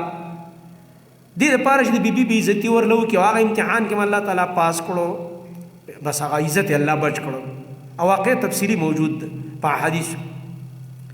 دغه رنګ نور مختلف امتحانات پې راغه چې ګوره الله ورته ویل زما حرم آباد که نو حرم یې آباد کو هغه شام نه ورله راغی پلار او زوی لګوي دي وخت اسماعیل علیه السلام را ظلمی شوی او حرم یې جوړو کعبه یې جوړول بل امتحان پر راغی اسماعیل علیہ السلام ځوان زلمی دی ښایسته تکړه چې دی وخت کې پلار د بچي نه تمه کوي چې زما سره به څه مدد کوي او زوی به زما ملا تړي او الله ورته په خوب کې وایي چې شابه علیک او ذبحکا چاړه راخلي او زوی لالی دي ته تیار الله رب العالمین په ناشنا امتحانونه راوستي چې دا په بل چا داسې سخت امتحانات په بل نبی نه دي راغلي سوا زموږ د نبي نه چې رسول الله صلی الله علیه وسلم فرمایي بیا زه دومره کړولی شوی یم د الله دپاره لکه زما نه زیات بلي څوک نه دی کړولی شوی نبي کریم صلی الله علیه وسلم سیرت چې بیا وګورې ټول تکلیف تکلیف تکلیف او امتحان دی چې پیدا کېږي یتیم دی او بیا زندگی ټول امتحانات دی سیرت کې تاسو چې اورئ حیرانېږئ به نبي کریم صلی الله علیه وسلم ټول ژوند مجاهده ده ټول تکلیف دی نو دا امتحانات په دې انبیاو تیر شوي دا الله رب العالمین ځکه زموږ نبی ته دا حالات به بیانول د انبیاو چې زموږ د نبی صلی الله علیه وسلم زړه مبارک کلک شي چې ګوره د دې دین دپاره مخکنو پیغمبرانو تکلیفونه تیر کړي الله ورته دا دې لپاره بیانوي چې ګوره دا به راځي دې کې پتا ګلونه نه شیندلی کې قال نو فرمایل ورته الله تعالی ابراهیم علیه السلام ته چې کله دې تکلیفونه تیر کړه کنه نو بس ابراهیم علیه السلام په شان ته الله رب العالمین به دې مرتبه اوچتوي اخو نبی و که ته مؤمن وي نو په مؤمنانو کې به ته اوچت شي او هغه پیغمبر او پیغمبرانو کې اوچت شي په مؤمنانو کې چې چا باندې دا تکلیفونه امتحانونه ډېر راځي په دین کې الله رب العالمین مرتبه اوچتوي الله به امامت فی الدین درکوي قال الله ورته وفرمایل انی جاعلک یقینا زه ګرځوم تا لره للناس دپاره د خلکو اماما پیشوا به دې وګرځوم د خلکو مراد دې په نبوت کې پیشوا ګرځول عجیبه خبره بیا دا د ناشنا دا څومره لوی امامت دی چې ابراهیم علیه السلام باندې ټول امتونه یو ځای دي تر د مشرکین مکه پورې به مې زموږ نیکه دی اگر چې خبره ولا نه منله خو مینه یې ورسره ټولو کوله یهودو کوله نصاراو کوله او موږ یې ورسره په رښتیا وکوله الحمدلله هغوی د خولې مینه کوله تابعداري نه کوله او زمونږ امت ته دا حکم دی چې واتبعو ملت ابراهیم تاسو به تابعداري کوئ د دې ملت تاسو به په رښتیا ومنئ هغوی د دروغو منلی په خوله یې منلی لکه زمونږ دې وخت کې بعضې خلک تش د دغه دپاره د نمایش دپاره د دې صحابه کرام رضی الله عنهم نومونه یادوي او دغه رنګه د هغوی کارنامې بیانوي او یا صرف تقریر چې کوم دی د پیسو د تقریر دپاره او یا د امامانو تذکرې کوي خبره ورله نه مني چې حقه خبره ورله بیا نه مني داسې نه یې په کار نو الله ورته وفرمیل زه تا امام ګرځوم بل لوی امامت د ده دا دی چې د ابراهیم علیه السلام نه بعد څومره پیغمبران راغلي دي که نه ټول د ده په اولاد کې د اولاد نه بار نه دي دا د بني اسرائیلو ټول پیغمبران دا د ده څه دی د ده زوی څوک و یو دوه زامنو څوک اسحاق علیه السلام اسماعیل علیه السلام اسحاق علیه السلام زوی څوک دی یعقوب علیه السلام یعقوب علیه السلام بچي 12 بني اسرائیل دي که نه هغې کې د نبوت را روان شوی یو کورنۍ نبوت او بل کورنۍ بادشاهي کوله را روان دي تر هغه عیسی علیه السلام پورې او عیسی علیه السلام نه بعد بیا زموږ نبي راغلی هغه دا دویم چې کوم زوی و اسماعیل علیه السلام د هغه په اولاد کې د عدنان په اولاد کې بیا زموږ خوږ نبي راغلی دی د معد ابن عدنان نو څومره پیغمبران چې زموږ نبي پورې دي د ابراهیم علیه السلام نه پس دا ټول د په اولاد کې راغلي دا ډېر لوی امامت دی دا د دې قربانو د وجې الله فرمایي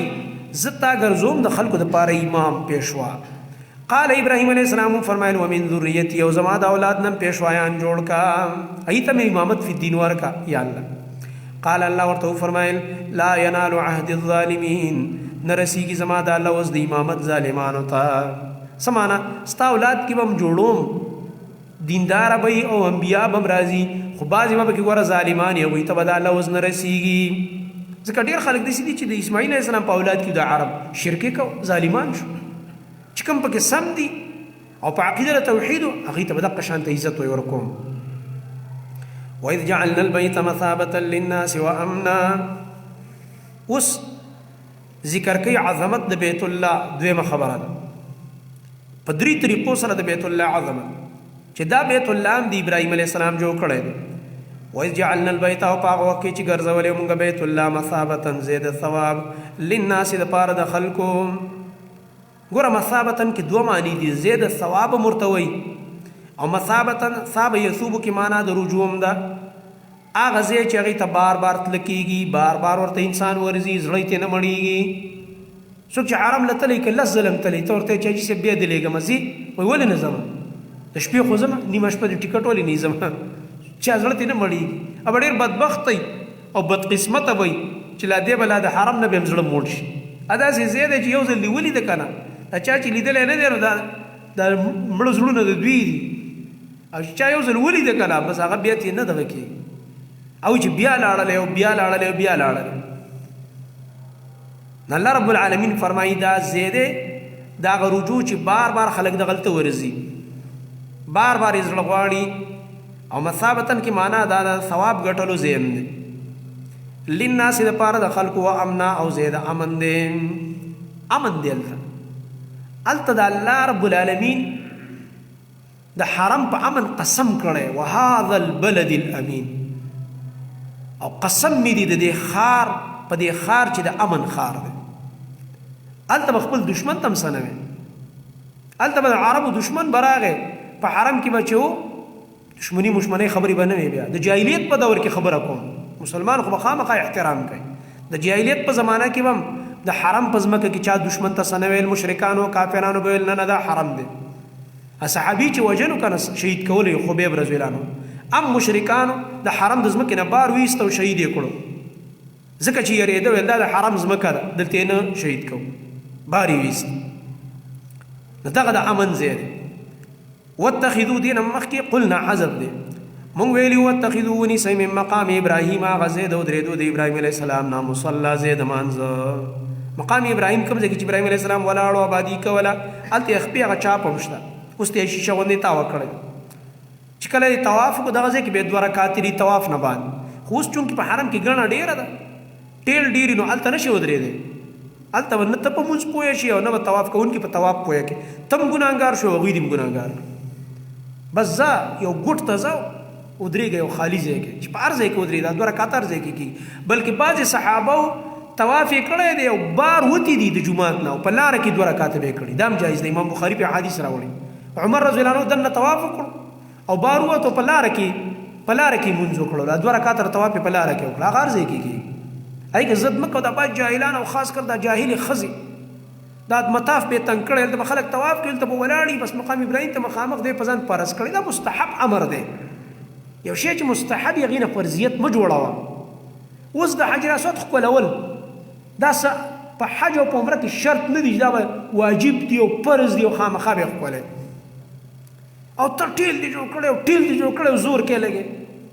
او بیا زنانه له څه پکار ده، د حجر اسود ښکلول مستحب دی او د پردي سړي نه بدن ساتل فرض دي. ته فرض ماته د مستحب دپاره دا ته د ثواب کار کوې که د ګناه کار کوې؟ ډېره لویه ګناه دی وکړه، په حرم کې دې وکړه. هغه زنانه غټه مجرمه ده، هغه زنانه ډېره لویه ګناهګاره ده چې په حرم کې دا جرم وکړو چې د سړو په منځ کې ننوځي چې حجر اسود ښکل کړم. ولې؟ دا ښکلول خو فرض نه دي او د پردي سړي نه بدن ساتل فرض پته. حرام کار دې وکړو د یو مستحب کار دپاره، حرام کار ولې کوي؟ او بیا کله هلته لوپټن ختي، کله به ترې برقه ونخلي، کله به پکې لاس ګیر شي او چغې به وایي او کوکارې به وایي د پردو سړو په منځ کې. دا حرام کار دی. دین داسې ومانه څنګه چې په صحابو عمل کړی دی. د ځان نه خپله تقوا مه جوړوه. زموږ خلکو د ځان نه خپلې تقواګانې جوړې کړې دي. دغه ځای د مونځ دی، خو که چېرته ځای نه و نو بیا یو برنډه کې ودرېږه، خیر دی. بل ځای کې بیا ودرېږه، دا 2 رکعاته وکړه. وعهدنا او مونږه حکم کړی الی ابراهیم، ابراهیم علیه السلام ته، و اسماعیل او اسماعیل علیه السلام ته، ان طهره چې دواړه پاک ساتئ بیتیه زما دا کور، للطائفین دپاره طواف کوونکو. للطائفین څوک چې دلته طواف دپاره راځي هغې دپاره دا کور پاک ساتئ. دا یې ذکر مخکې کړه طائفین چې دا طواف خاص د دې کور خاصه ده. په دنیا کې صرف واحد ځای دی کعبه چې دې طواف کېږي او دا عبادت الله ګرځولی دی. بس نور د قبرونو طوافونه، د دربارونو طوافونه، د پیرانو طوافونه دا شرک دی او دا حرام کار دی او دې نه ځان ساتل پکار دی. دا ځان نه خرافات دي چې ته دا طواف زه ځکه کوم چې دا ما ته فایده را رسوي، دا چې کوم دی برکت ماله راکوي، دا د شرک عقیدې دي. د نور ځایونو طوافونه نشته. مخکې به دا وه دې مشران ته پته ده، دا هلک به واده و په کلي کې د شیجنج به روانېده هلک باندې به سور شال واچو دا موږ هم لیدلي په دې کلو کې سور شال به په هلک واچو او د کلي به چې کوم زیارت و په اس به کله کېنه او کله به همداسې بوتلو او د هغه بابا نه به تاو راتاو کړو تاو راتاو چې دا جنج بختور شي او واده بختور شي دا د شرک عقیدې ماشوم به چې سنت کوم دا کار به کوه اوس هم شته په دې کلو کې دا شرکونه شته دی ماشوم سنت نه مخکې بوځي د بابا د قبر نه تاو راتاو کتاب چې برکتي شي برکتي نه شو شرک دی وکړو د الله باندې سپیره دی کړو هیڅ برکت پکې رانغی دا په دې باباګانو چې څوک برکتي کېدی که نه نو ټولې دنیا نه به خلک پاکستان ته را روان وې چې په دې برکتي کېدی ټولې دنیا نه به خلک دلته راتللی دا برکتونه به ټول په موږ را نازلېدلی والله که بل ځای باندې شوي چې خپک دی بابا چې خپک دی بابا والله چې دا سړکونه یې پې بند کړي دي سمه دمه لاره به چې ځې غړپ هلکه دا لاره ولې تنګه وي دا بابا پروت دی لکه لرې کوي که نه مړه دا د چا پلار لرې کوو ځان پې غر کوو زمونږ یو ملګری وویل د دې ژوندو ذمواري راکړه چې دوی به راته څه نه وایي او راکړې راله یو کوداله بېلچه ته ګوره زه څنګه وړم د دې ځای نه د مسلمانانو مقبرې نه یوې ځای لاره دې پې تنګه کړې ده دومره قبر نه و چې تا راوستې دلته د لارې په دې منځ کې ښخ کړی دی خلکو ته تکلیف ورکوي دا زموږ د خلکو عقیدې دي په لاره کې هم د دوی باباګان دي او په کلي کې هم بابا دی او په ښار کې هم بابا دی او والله که د ملک حال دې سم شي دی بابا برکت دی او برکت دی او برکت دا کوم برکت دی تا موږ خو برکت ونه لیده ټوله جړا ده او فریاد دی او جړا ده او فریاد قسم په الله چې مالدار هم جاړي او غریب هم جاړي ټول خلک جاړي برکت دی ته وایي چې په سعودي کې وګوره د یو سر نه روان شه او اخري سره پورې ځه په زرګونو میله مزل به وکړې او دشتې او بیابانونه به راشي والله که د بابا قبر ویني او والله که جنډه ویني چې په قبر ولاړ دی هلته خوږ نبي محمد مصطفی صلی الله علیه وسلم پروت دی نه د هغه قبر ته سجدې شته نه ورسونه شته نه ډمامې شته نه چې کوم دی قوالیانې شته نه نعتخوانیانې شته د ساده مسلمانان دي عقیده د توحید ده الله دومره مالداره کړي دي چې زم روان یم سعودي وې زه وکړم مزدوري وکړم تم روان یې او بل هم روان او دا ټول مدرسو والا ملته دي وایي چنده راغونډه کړو دا زموږ پښتانو نه او موږ پښتانو له الله هلته دونه مال ورکړی چې دا دلته به دا مدرسې او جوماتونه هم روان دي د دې ځای دا مرکزونه پې الله روان کړي دا زموږ دا خلکو چې بس بابا کې برکت دی دا د شرک قایل دي د عقیدې خپلې سمول غواړي والله که د توحید نظام راغی او شرک ختم شو ته به برکتونه بیا ویني الله دې داسې حکمران راولي د ځوان زوی چې زموږ د خوږ نبي په شان ته د توحید نظام قایم کړي او دا څومره چې د شرک اړې دي ټولې ختمې کړي او د توحید نظام قایم شي ښایسته ته به برکتونو ته ګوره شرک باندې پابندي ولګوه بدعت باندې پابندي ولګوه دا د پیرانو په دې ګړکپۍ پابندي ولګوه دا د دربارونو ټیکهدارانو باندې پابندي ولګوه ټیکو باندې چې دا دربارونه اخیستي دي یو کال یو سره ټیکئ بل کال بل سره ټیکي دا ټیکې بندې کړه ته ګوره چې ملک سمیږي که نه سمیږي الله دنه ناراضه دی د الله صفتونه دي قبر او بابا له ورکړي په تا باندې به رحمتونه نازل شي په تا به برکت نازلېږي ته به د ورځې نه بلې ته تباه کېږي او ذلیله کېږي به ته په دې تمه ناست یې زه به ښه شم ته سره نه ښه کېږي یاد ساته نو طایفین کې مې خبره کوله طواف د قبرونو نشته دا صرف د کعبې خاصه ده ځکه وایي للطائفین زما دا کور پاک ساتئ د پاره طواف کوونکو والعاکفین او د پاره د اعتکاف کوونکو والرکع السجود او د پاره د رکوع سجدو کوونکو چې دلته خلک راځي الله ته رکوع سجدي کوي وإذ قال إبراهيم رب اجعل هذا بلدنا آمنا دلته اوس درېمه خبره ده په دې واقعې د ابراهیم علیه السلام کې د هغه په تذکره کې چې دعا کړې د ابراهیم علیه السلام مکې ته او مکې والاو ته دا هغه وخت دی چې مکه لا ښار شوی نه دی شړه ده خو ابراهیم علیه السلام دعا وکړه اوس الله دومره غټ ښار ته جوړ کړی دی چې حیران به پاتې شي شپه ورځ یې نه معلومېږي څوک چې تللی ته پته ده ته به دا خیال کوې چې مړه زه به چېرته داسې د شپې داسې 1 بجه او 2 بجې به راشم او بلکل به څوک نه وي په دې لارو کې او دا حرم به داسې بلکل خالي پروت ور به شم د حجر اسود به خپل کړم داسې ډېرو خلکو دا ارمانونه کړي چې راشي ته چې ګورې ستا په شان ته 15000 کسانو نور هماغه شان سوچ کړی چې ورشم هغه شان ته راشي دا داسې یو ښار ته الله جوړ چې نه د شپې او نه د ورځې هلته رش کمیږي دا د ابراهیم علیه السلام هغه اخلاص او ښکلې دعا وإذ قال إبراهيم وپا وخت چې ویل ابراهیم علیه السلام رب اجعل اے زما رب وګرځوه هذا دازه بلدن یو خار آمنا امن والا، یا الله دلته یو امن والا خار جوړ کا. ورزق اهله رزق ورکه د دې اوسیدونکو ته من الثمرات د قسمه قسم اغا آمدنونا هر قسم میوه ورله ورکه. ګوره دلته ابراهیم علیه السلام عجیبه دعا کړې ده. اول دا دعا کړې چې الله ته خار جوړ کا، بیا د خار نه بعد د څه دعا کړې ده؟ امن آمنن، او بیا د رزق دعا کړې ده. معلومه شوه چې د رزق نه مخکې امن ضروری دی. چې یو ځای کې امن نه، بدامني، خوفي، خطري وي، نو هلته چاره تجارت او کاروبار او میوې خوند ورکوي؟ نه، کاروبار هم خوند نه ورکوي. کاروبار خراب شي، هر څه خراب شي. د امن کې دا کمال دی چې یو ځای کې امني، هلته دعوت هم ښه کېږي. چې امني تجارت هم صحیح، هر څه برابري. نو امن یې مخکې کړو او رزق یې وروسته کړو. د امن دعا یې ول وکړه چې یاله هلته امن راوله او د دې ځای خلکو له ښایسته رزق ورکړه، میوې وله ورکړه، غلی ورله ورکړه. ثمرات نه مراد صرف میوې نه دي، فواکه، بلکې دي کې غلی ټولې مراد. ته اوس لاړ شه او وګوره په مکه کې یو د مرغۍ پی به تا ته نه میلاویږي، او نور چې څه غواړي او د هر قسم موسم میوه غواړي ته میلاویږي. ته به حیران شې لکه دا شی د کوم ځای نه راغلی؟ دا خو پاکستان کې زموږ د دې موسم نه و، دا خو چې افغانستان کې د دې موسم نه و، دا خو په هندوستان کې او په بنګلادیش کې او په بل ځای کې د دې موسم نه دی. دا د کوم ځای نه دا میوه راغلی او بس هلته میلاویږي. هر څیز به مهیایي تا ته. داسې عجیب عجیب رزق راځي. الله رب العالمین د ابراهیم علیه السلام دعا قبول کړه چې دې خلکو ته، دې مکې اوسېدونکو ته یا الله غلی ورکړه. من هغه چاته من منهم چې ایمان راوړی د دوی نه بالله په الله باندې والیوم الاخر او په ورځ وروستنۍ باندې. ابراهیم علیه السلام کې په الله غیرت ډېر و، نو صرف مؤمن یې پکې خاص کړي. یا الله دلته چې کوم مؤمن یې که نه چې الله باندې او آخرت باندې ایمان راوړي دله رزق ورکړه. خو الله رب العالمین خو داسې مهربانه ذات دی چې په دنیا کې کافر لم ورکوي. الله ورته وفرمیل ای ابراهیم چې دلته کافر موسیدو ولې ورکوم چې سبا دی ونه وي چې زه خو د لوږې رمړ کېدم، ستا عبادت مې څنګه کړی وي، د ده حجت هم په ځان نه پرېږدم. هلته به بیا جهنم ته بوځم، خو دنیا کې به رزق ورکوم ځکه ما ورسره وعده کړې. ځکه ورپسې فرمایي قال الله تعالی ورته وفرمیل ومن کفر، او هغه څوک چې کفر یې وکړو فامتعوه، نو دله به هم زه مزې ورکوم قلیلا لږه زمانه. قلیلا نه مراد د دنیا، ټوله دنیا کې چې مزې وکړي دا لږي، هلته به یې ټول عمر عذاب. دله به هم لږې مزې ورکم، دې دې پکې خیر دی، خوندونه واخلي، فایدې دې واخلي.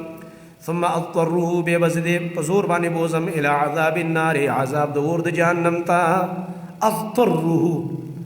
دې کې معنا دا ده څوک په خوښه نه ځي اور ته، که نه الله وایي دی به نه ځي، خو ملایک به پکې پړي اچولي، زنځیرونه، توقونه او بیړۍ به پکې اچولي او روان کړی وي. یوم یدعون الی نار جهنم دعا، دکې به ورکوي او روان کړی وي. والعیاذ بالله. وبئس المصیر، او ناکاره ځای دی د ورګرځېدو او د ورتلو. دا د ورتلو ډېر ناکاره ځای دی. الله دې موږ وساتي. وإذ يرفع إبراهيم القواعد من البيت وإسماعيل. بل خبر او ذکر کیږي چې ګوره ابراهیم علیه السلام چې کله د کعبې هغه بنیادونه جوړول او اسماعیل بچی ورسره لګی دی، نو دعا کوي الله دا رانه قبول کړي. معلومه شوه دې کې دوه خبرې دي په دې آیت کې، فایدې خو پکې نورې هم ډېرې دي خو دوه پکې غټې. یو دا ده چې پلار کله نیک کار کوي، په کار ده چې زوی هم ځان سره په هغه کار کې مصروف کړي چې زوی له هغه تربیت ورکړي. پلار یې کعبه جوړوي نو زوی ته وایي ته هم راسره کار کوه. دې وجه نه په کار دا ده چې پلار کله مسجد ته ځي زوی ته دې راځه لکه مسجد ته. بل یو داسې ښه کار راځه چې زو درس لځي، راځه چې زو درس له، خطبې لځي راځه چې شبه وختي زو چې خطبه واوري، چې دا زوی عادت شي نیکو سره. لکه څنګه چې ابراهیم علیه السلام کعبه جوړوي نو زوی هم ځان سره روان کړی چې راځه بچی چې دا کعبه جوړوي. حکم خو دته شوی و چې ته یې جوړه کړه، خو اسماعیل یې ځان سره ملګری کړه. دویم چې غټ نه غټ عمل دې وکړو برېت به نه تاوی، دا به نه وي چې ما دا کړي دي او ما دا کړي، دا دې به ما هېڅ نه کړي، الله قبول یې کړي. ابراهیم علیه السلام دونه غټ خدمت وکړو او څه وایي ربنا تقبل منا انك انت السميع العليم. ای زموږ ربه دا عمل رانه قبول کړه چې ته پرې رانه رضا شي. نو معلومه شوه چې هر څومره غټ عمل وکړي غټې خبرې مه کوه، بلکې الله ته وایي چې الله قبول یې کړه، چې قبول شو دا غټه خبره ده. وإذ يرفع إبراهيم،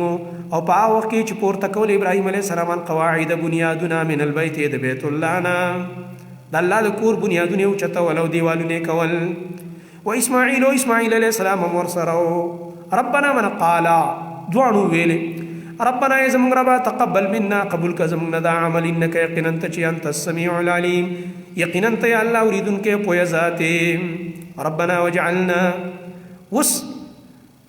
دا دعا کوي چې یا الله مونږ کې همیشه اخلاص پیدا کړه چې همیشه ستا ګردن نهادي بله دعا ده او زمونږ په اولاد کې هم داسې خلک پیدا کا بچیم چې هغه بیا الله تا ته ګردن نهادي او ستا دقه شان حکمونه مني لکه دا مونږ یې چې منو دې نه معلومه شوه چې کله ځان ته دعا کوي خپل اولاد به هم دعا کې یادې آینده نسل ربنا ای زمونږ ربه وجعلنا مسلمین او وګرځوه مونږ دواړو لره همیشه اخلاص کوونکي ګردن نهاد لکه ستا دپاره چې ستا احکاماتو ته تسلیمیږو غاړه ږدو ومن ذریتنا او زمونږ د اولاد نه امتا مسلمتا یوه ډله اخلاص کوونکي لکه ستا دپاره چې هغه هم تا ته ګردن نهادی یا الله و ارنا مناسکنا او یا الله مونږ ته وښایه طریقې د بندګۍ زمونږه او د حج د ادا کولو طریقې دې ته مناسک وي وتب علینا او یا الله مونږ باندې مهرباني راوګرځوه انک یقینا ته چې انت التواب الرحیم یا الله ته ډېر توبه قبلونکی رحم والا ربنا دا اوس بله دعا دا دعا یې کړې ده په باره زمونږ د نبي محمد رسول الله صلی الله علیه وسلم کې ښکلې دعا یې کړې ده دلته چې کوم دی نبی صلی الله علیه وسلم بعض روایتو کې راځي فرمایلي زه د خپل پلار ابراهیم دعا یم ابراهیم علیه السلام دا دعا کړې ده ربنا ای زمونږ ربه وبعث فیهم راولېږه په دوی کې رسولا یو رسول منهم د دوی نه منهم د دوی د جنس نه وي معلومه شوه نبی علیه السلام بشر دی انسان دی د مکې د خلکو نه دی سبا کوي دا رسول یتلو علیهم بیانوي به په دوی باندې آیاتکا ستا آیتونه ستا آیتونه به هغه رسول ته راځي او دوی ته به بیانوي او د دوی تربیت به پې کوي ويعلمهم الكتاب او تعلیم ورکوي دوی ته د کتاب د قرآن والحکمت او د خپل سنت طریقو ګوره صرف کتاب یې نه دی والحکمت حکمت نه مراد ټول سلف معنا کوي امام شافعي رحمه الله ټول سلف حکمت نه مراد دی سنت د محمد رسول الله صلی الله علیه وسلم احادیث ځکه چې کتاب خو نازل کړو نبی علیه السلام صحابو ته وښودو خو په دې کتاب په عمل څنګه کوو هغه عمل یې ښودلی که نه یې کړی په احادیثو کې ویزکیهم او دې دپاره چې پاک کی دوی لره پاکوي به دوی لره د دوی د نفس تزکیه به کوي پاکوالی به کوي چې د ګنده خویونو د ګنده اخلاقونو دوی پاک او د رسم او د رواجونو نه د جاهلیت دې نه پاک کی د شرک نه پاک کی انک یقینا ته چې انت العزیز الحکیم یا الله ته زور ور ذات حکمت والا ومن يرغب عن ملة ابراهیم الا من سفه نفسه اوس دلته الله رب العالمین زجر ذکر کوي رټنه هغه چاته دا اوس پنځمه خبره ده په دې کې تاکید دی د ملت د ابراهیم علیه السلام زجر دی هغه کسانو ته چې هغوی د ملت د ابراهیم علیه السلام نه مخ اړوي الله وایي دا ډېر غټ بېوقوفه دی ومن يرغب او مخ نه اړوي عن ملت ابراهیم د ملت د ابراهیم علیه السلام نه الا من مگر څوک سفیه نفسه چې بېوقوف کړی دی خپل ځان سفیه کم عقل کړی دی بېوقوف کړی دی نفسه خپل ځان چا چې د ځان نه بېوقوفه جوړ کړی ابد دې دین نه مخ اړوي الله ته عقل هم نفي کړ دکې اړو عقل نشته دی وایي د عقل نه خالي دی ولقد اصطفیناه یقینا دا ابراهیم علیه السلام موږ غوره کړی په دنیا په دنیا کې وانه یقینا دا فی الاخرة په آخرت کې لمن الصالحین خامخا د کاملو نیکانو نه دی دنیا کې ښکلی انسان او آخرت کې د صالحینو سره اذ قال له کله چې ویلو دی ابراهیم علیه السلام ته ربه دا غرب اسلم ځان تابع که زما احکامو ته من اخلاص کوه همیشه قال ابراهیم علیه السلام فرمایلی اسلمت لرب العالمین ما خو ځان تابع کړی دی رب العالمین ته یا الله زه ستا ټولو حکمونو ته تابعدار ووصى بها ابراهیم اوس وایي یوازې ابراهیم علیه السلام دا تابعداري په خپله نه کوله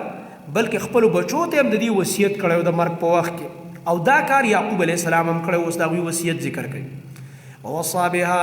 او وصیت کړو په دې کلمه توحید باندې ابراهیم او ابراهیم علیه السلام بنی خپل بچو ته او یعقوب علیه السلام هم دا وصیت کړو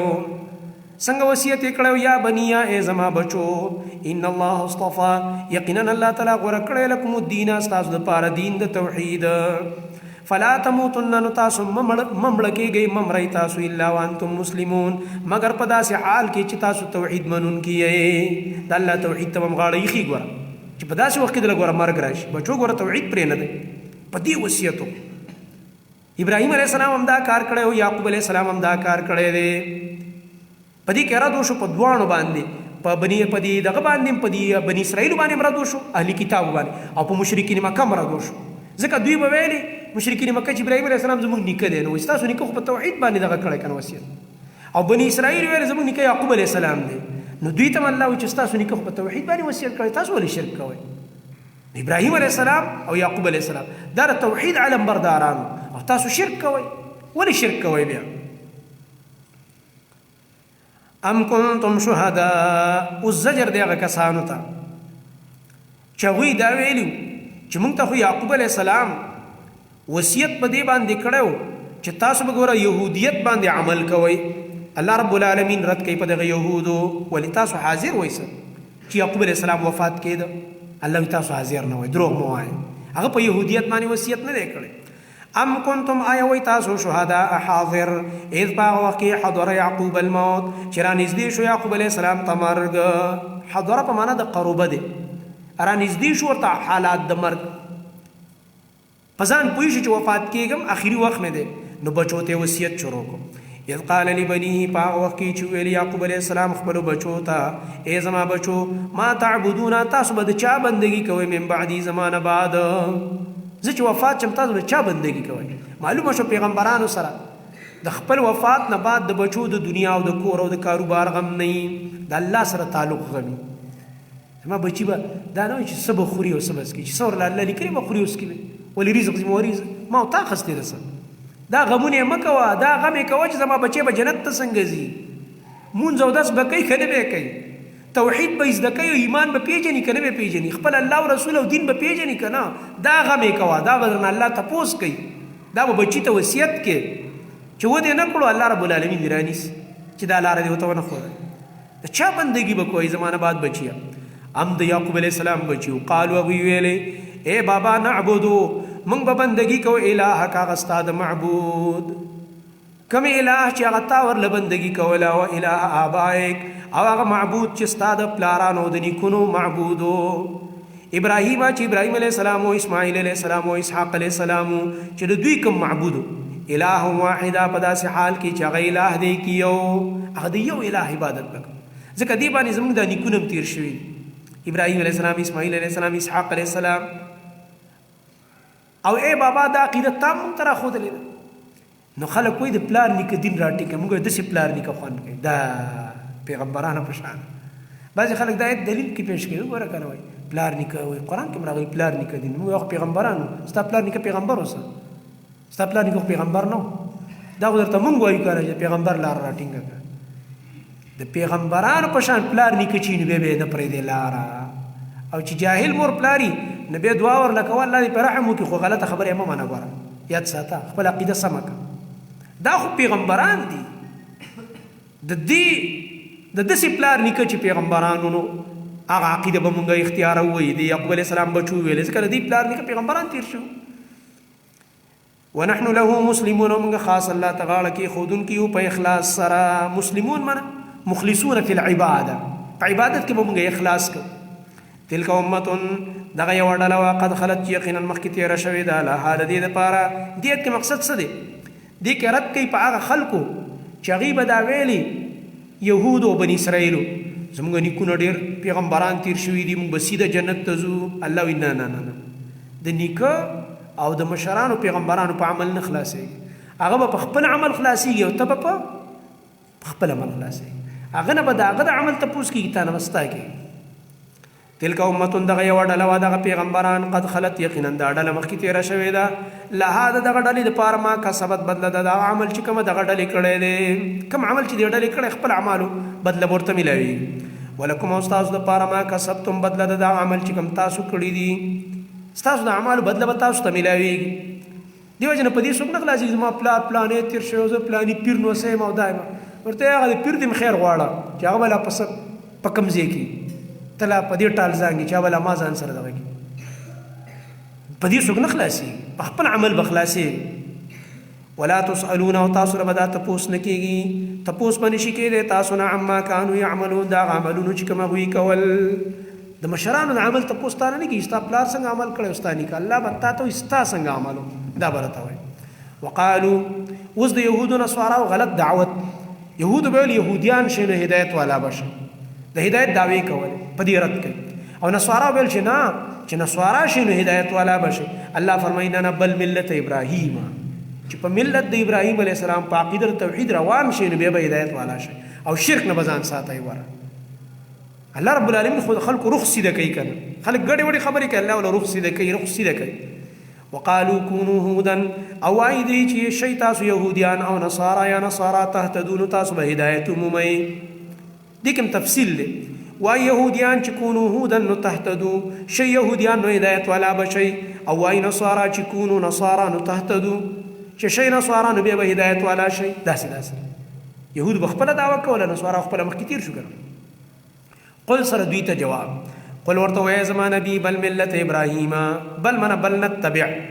بلکې مون خطابداري کو د ملت د ابراهیم علیه السلام حنیفه په داسې حال کې چې کله کو د الله تعالی په توحید باندې حنیفه حنف کې معنا د کګېدو د سمانه مائل او الله طرف ته او ټول دنیا نه او د غلط عقیدو نه ځان راکو کړو ټول نه براءت کړو دا مطلب حنیف شه سمانه یعنی کلک شه د الله په توحید او د باطل نه راوګرځه د ابراهیم علیه السلام په شان وما كان نو د ابراهيم عليه السلام من المشركين د مشرکانونا اخو مشرک نو او تاسو شرکونه کوي قولوا دی بدرته وسوي مخالفين چې مړه ته خبر شرک کې ته خو یې سم نه مانی تا ته وای کنه وای مونږ ته وای کنه تاسو شي مانی ترى تخبل عقيده وای نو الله وي تاسو ورته خپل عقيده وسوای قولوا دی وای چې لکه ته عجيبه خبرې کې ته ټول زمون خلاف رواني نو الله وس حکم کوي ځکه چې تم په یو ځای کې شرک او بدعت باندې رد وکي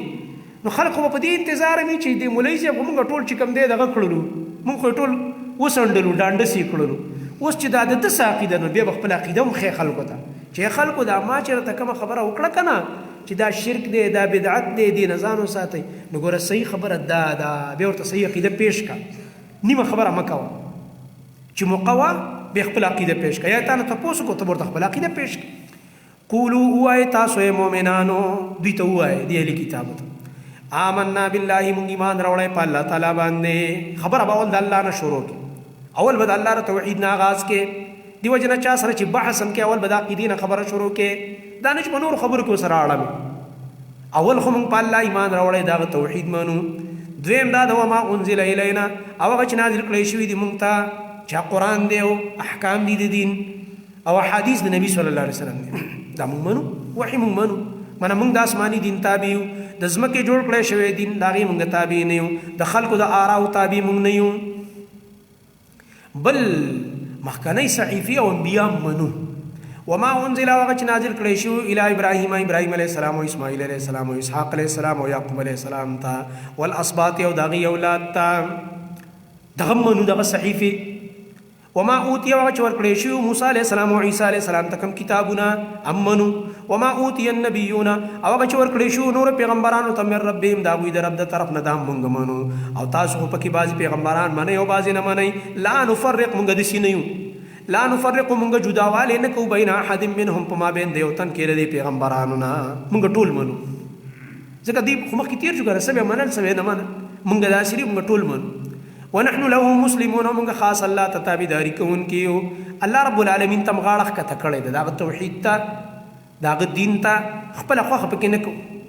فإن آمنوا بمثل ما آمنتم به فقد اهتدوا اوس الله رب العالمین مؤمنانو ته وایي دا ښایسته عقیده او دا ایمان چې کوم تاسو اختیار کړه دا منهج که د دنیا د نورو خلکو د یهودو هم داسې ایمان راوړو نو هدایت والا به څنګه ایمان چې د صحابو راوړی فإن آمنوا نو ایمان راوړو د نورو خلکو بمثل ما په مثل د هغې آمنتم به چې تاسو ایمان راوړی صحابو په دې قرآن او په دې نبي باندې فقد اهتدوا نو یقینا دا خلک به هدایت والا شي دوی به هدایت ومومي دا ما آمنتم به دا آمنتم خطاب چاته دی قرآن چې نازلېده په وخت کې مسلمانان څوک وو صحابه کرام دي کنه رضی الله عنهم د نبي علیه السلام ملګري معلومه شو صحابه کرام رضی الله عنهم دا معیار دی د ایمان د هغې په شان عقیده او ایمان به راوړې اوس چې کوم دی په امریکا کې ابلیس کېنولی دی العیاري خلکو ته وایي ما ته دې څوک ثابت کړي چې ابوبکر مسلمان و مؤمن و نعوذ بالله عمر چې کوم دی د هغه ایمان ورته خپله خو غټ کافر قرآن وایي چې د ابوبکر او د عمر او د عثمان او د علي او د معاویه په شان ایمان رانوړي د سره هدایت درته نه کېږي فإن آمنوا بمثل ما آمنتم به ای صحابو چې ستاسو په شان ایمان راوړي نو هله به هدایت والی فقد اهتدوا او چې داسې ایمان را نه وړي دا به زما دشمن یا به د الله دشمني د ابوبکر دشمن د الله دشمن دی، د عمر فاروق رضی الله عنه دشمن د الله دشمن دی، د عثمان رضی الله عنه دشمن د الله دشمن دی، د علی رضی الله عنه دشمن د الله دشمن دی، د معاویه رضی الله عنه دشمن د الله دشمن دی، د امهات المؤمنین رضی الله عنهن د نبی علیہ السلام د بیبیانو دشمن د الله دشمن دی. ځکه الله ورپسې فرمایي وَإِن تَوَلَّوْا فَإِنَّمَا هُمْ فِي شِقَاقٍ، چې دین یې مخ وګرځو دا په دشمنۍ کې دی، دا زما دشمن دی. د صحابه دشمنان د الله دشمنان دي. نور دې خوښه خپله ده چې ته پې ار نوم ږدې، قرآن یې درته داسې وایي، زه د قرآن په ژبه کې وایم، ما له بله ژبه نه راځي. فإن آمنوا، نو که دې خلکو ایمان راوړو د دنیا د نور خلکو بمثل ما آمنتم به،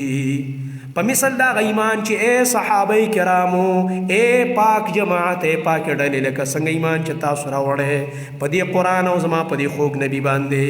فقد اهتدوا، نو یقینا دا ټول خلک به بیا هدایت والا شي، هله به هدایت باندې روان کني ګمراه دي، په باطل روان، او که ستاسو د منهج نه مخ واړ بیا بس. وَإِن تَوَلَّوْا، کدی خلق مخ وګرځو، فإنما هم، نو یقینا دا د صحابه دشمنان فی شقاق، په سخت دشمنی کې دي د الله رب العالمین. شقاق شق دی ته چې یو سیز د دوه ځای کې دا یو دی طرف ته شي دا بل الله وی دوی اخوا او زه دی خوا، دا زما دشمنان زمانه جدا. فإنما هم فی شقاق، دا سره الله والا نه دي، الله رب العالمین د ځان لري کړی. خچ دا الله والا نشو، دوی خو د دین خلاف بیا ډېر سازشونه کوي که نه، دا خو ډېر تخریب کار دي. الله وی پروا یې مه کوه، فسیکفیکهم الله، زر دی تا دپاره به کافي شي د دوی نه الله تعالی، خامخا به تا الله بچو ساتي د دوی نه، تا دپاره به الله د دوی نه کافي شي، پروا یې مه ساته. وهو السمیع العلیم، او د الله هر څه اوري پوهې دی په هر څه باندې. صبغة الله، دلته چې کوم دی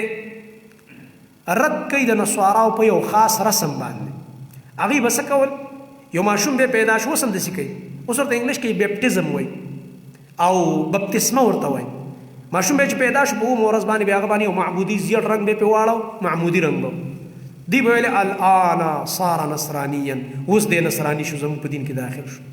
نو هغه ظاهري رنګ دا هندوان هم کې خیلی رنګونه په ځان اچوي که نه، نو بعضې خلکو د رنګونو نه دین جوړ کړی، زموږ په دین کې د رنګونو دین نشته، رنګونو خبرې نشته. الله رب العالمین فرمایي اصل رنگ هغه رنگ دی، هغه اختیار کې چې دننه زړه کې دی، د عقیدې رنگ دا رنگ دی، اصلي رنگ. ظاهر رنگ څه دی؟ یو دوه درې ورځې وایي بیا میټاو شي، دا رنگ دونه کمالي نه دی. اصل رنگ هغه دی چې هغه د عقیدې رنگ دی، چې دننه زړه ته ننوتی دی. صبغة الله، ووایئ تاسو چې مونږ قبول کړی دی د الله تعالی رنګ، مونږ د الله رنګ قبول کړی دی. ومن احسن، څوک دی ښایسته من الله د الله نه صبغة په رنګولو کې، او دا هغه رنګ اثر دا دی ونحن له عابدون، موږ خاص الله لره بندګي کوونکي یو. دا ښایسته رنګ دی چې دننه توحید دی او بار تا باندې د الله د بندګۍ رنګ چړاو شي، دی والله عبادت کې، دا نه چې قبر ته په څلوري روانې لکه د غوی په شان، او باباګانو په پیرانو په خپو کې لوړېږي لکه د غوی په شان، داسې ونه کې چرته. د الله د بندګۍ رنګ په ځان چړاو کا، یو الله ته سجده لګوه، یو الله بندګي کوه، یو الله مشکل کشا ګڼه، یو الله عالم الغیب ګڼه، یو الله نه مدد غواړه، بل چاته آواز د مدد مه کوه چې فلان مدد او فلان مدد، یا فلان مدد یا فلان، نه یا الله. قل ورته ووایه زما نبیه تحاجوننا، دې کې هم دوی ته زجر دی چې دوی لګیا دی د الله په توحید کې جګړه کوي، چې نه که نه دې نور له خو یې برخې ورکړي که نه، او دا خو کوره ته پکې پلانې بابا هم نه منې او پلانې هم نه منې، خو ډېر بړنی دی که نه دا. قل ورته ووایه نبیه تحاجوننا، آیا تاسو موږ سره جګړې کوئ فی الله په توحید د الله کې؟ ولې موږ سره د الله توحید نه منئ جګړې کوئ؟ آیا تاسو موږ سره په توحید کې جګړې کوئ؟ موږ خو یو الله ته راغواړو، دا یو الله بندګۍ ته هم راغواړو، دا در باندې ولې بده لګي دا خبره؟ وهو ربنا، او حال دا دی هغه الله زموږ رب دی، او ربکم، او ستاسو هم رب دی. ښه چې تاسو زموږ ملګري کېږئ نه، خپل کار کوئ او موږ به خپل کار کوو. دې ته وایي براعت، داسې سړي سره بیا براعت کوئ، ځه ورکېږه خپل کار کوه. دا د قرآن انداز دی، قرآن عقیده صحیح یادوه. ولنا اعمالنا، او زموږ دپاره خپل اعمال دي، ولکم اعمالکم، او ستاسو دپاره ستاسو عملونه. مونږ خو به عمل کوو د قرآن مطابق، او ته عمل کوو د خپلې خوښې مطابق چې څه دې خوښوي. ونحن له مخلصون، او مونږ خاص الله تعالی ته اخلاص کوونکي یو په بندګۍ کې. ام تقولون، دې کې بیا رد کوي په دې یهودو نصواراو چې دوی به ویلې پیغمبران دا به یادولو دا یهودیان دي، نصوارا به دا نصوارا دي. الله وایي نه، دروغ وایي. ام تقولون آیت تاسو دا وایي چې یقینا ابراهیم علیه السلام او اسماعیل علیه السلام او اسحاق علیه السلام او یعقوب علیه السلام او الاسباط او داغي اولاد کانو هودن دا ګینه يهوديانو او نصارا یا ګینه نصارا او يهود بل دا يهود زموږ په دین روان دا پیغمبران نصارا بل نه دا زموږ په دین الله فرمایي دا دروغ مو وای قل ورته وای ای زما نبی انتم اعلم آیت تاسو خپويږي ام الله او کنا الله تا ته ډیره پته ده الله ته ډیره پته الله ته ډیره پته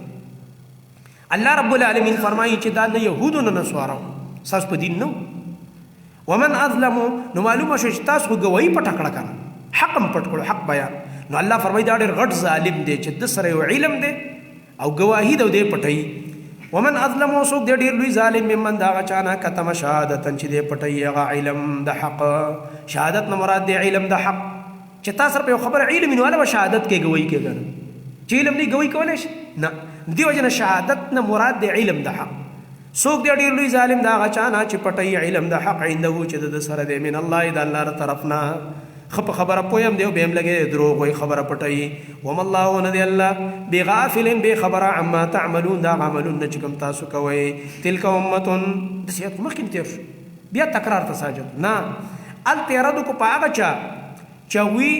ویلې زمون پلار نیکه پیغمبران تیر شوی پاغي باندې بخلاصي ګو الله وینه په خپل عمل بخلاصي داغه د پاره بخپل عمل استاد پاره بخپل عمل دلته هغه خلک یادای چې غیر د انبیاونه نور مشران تیر شوی دي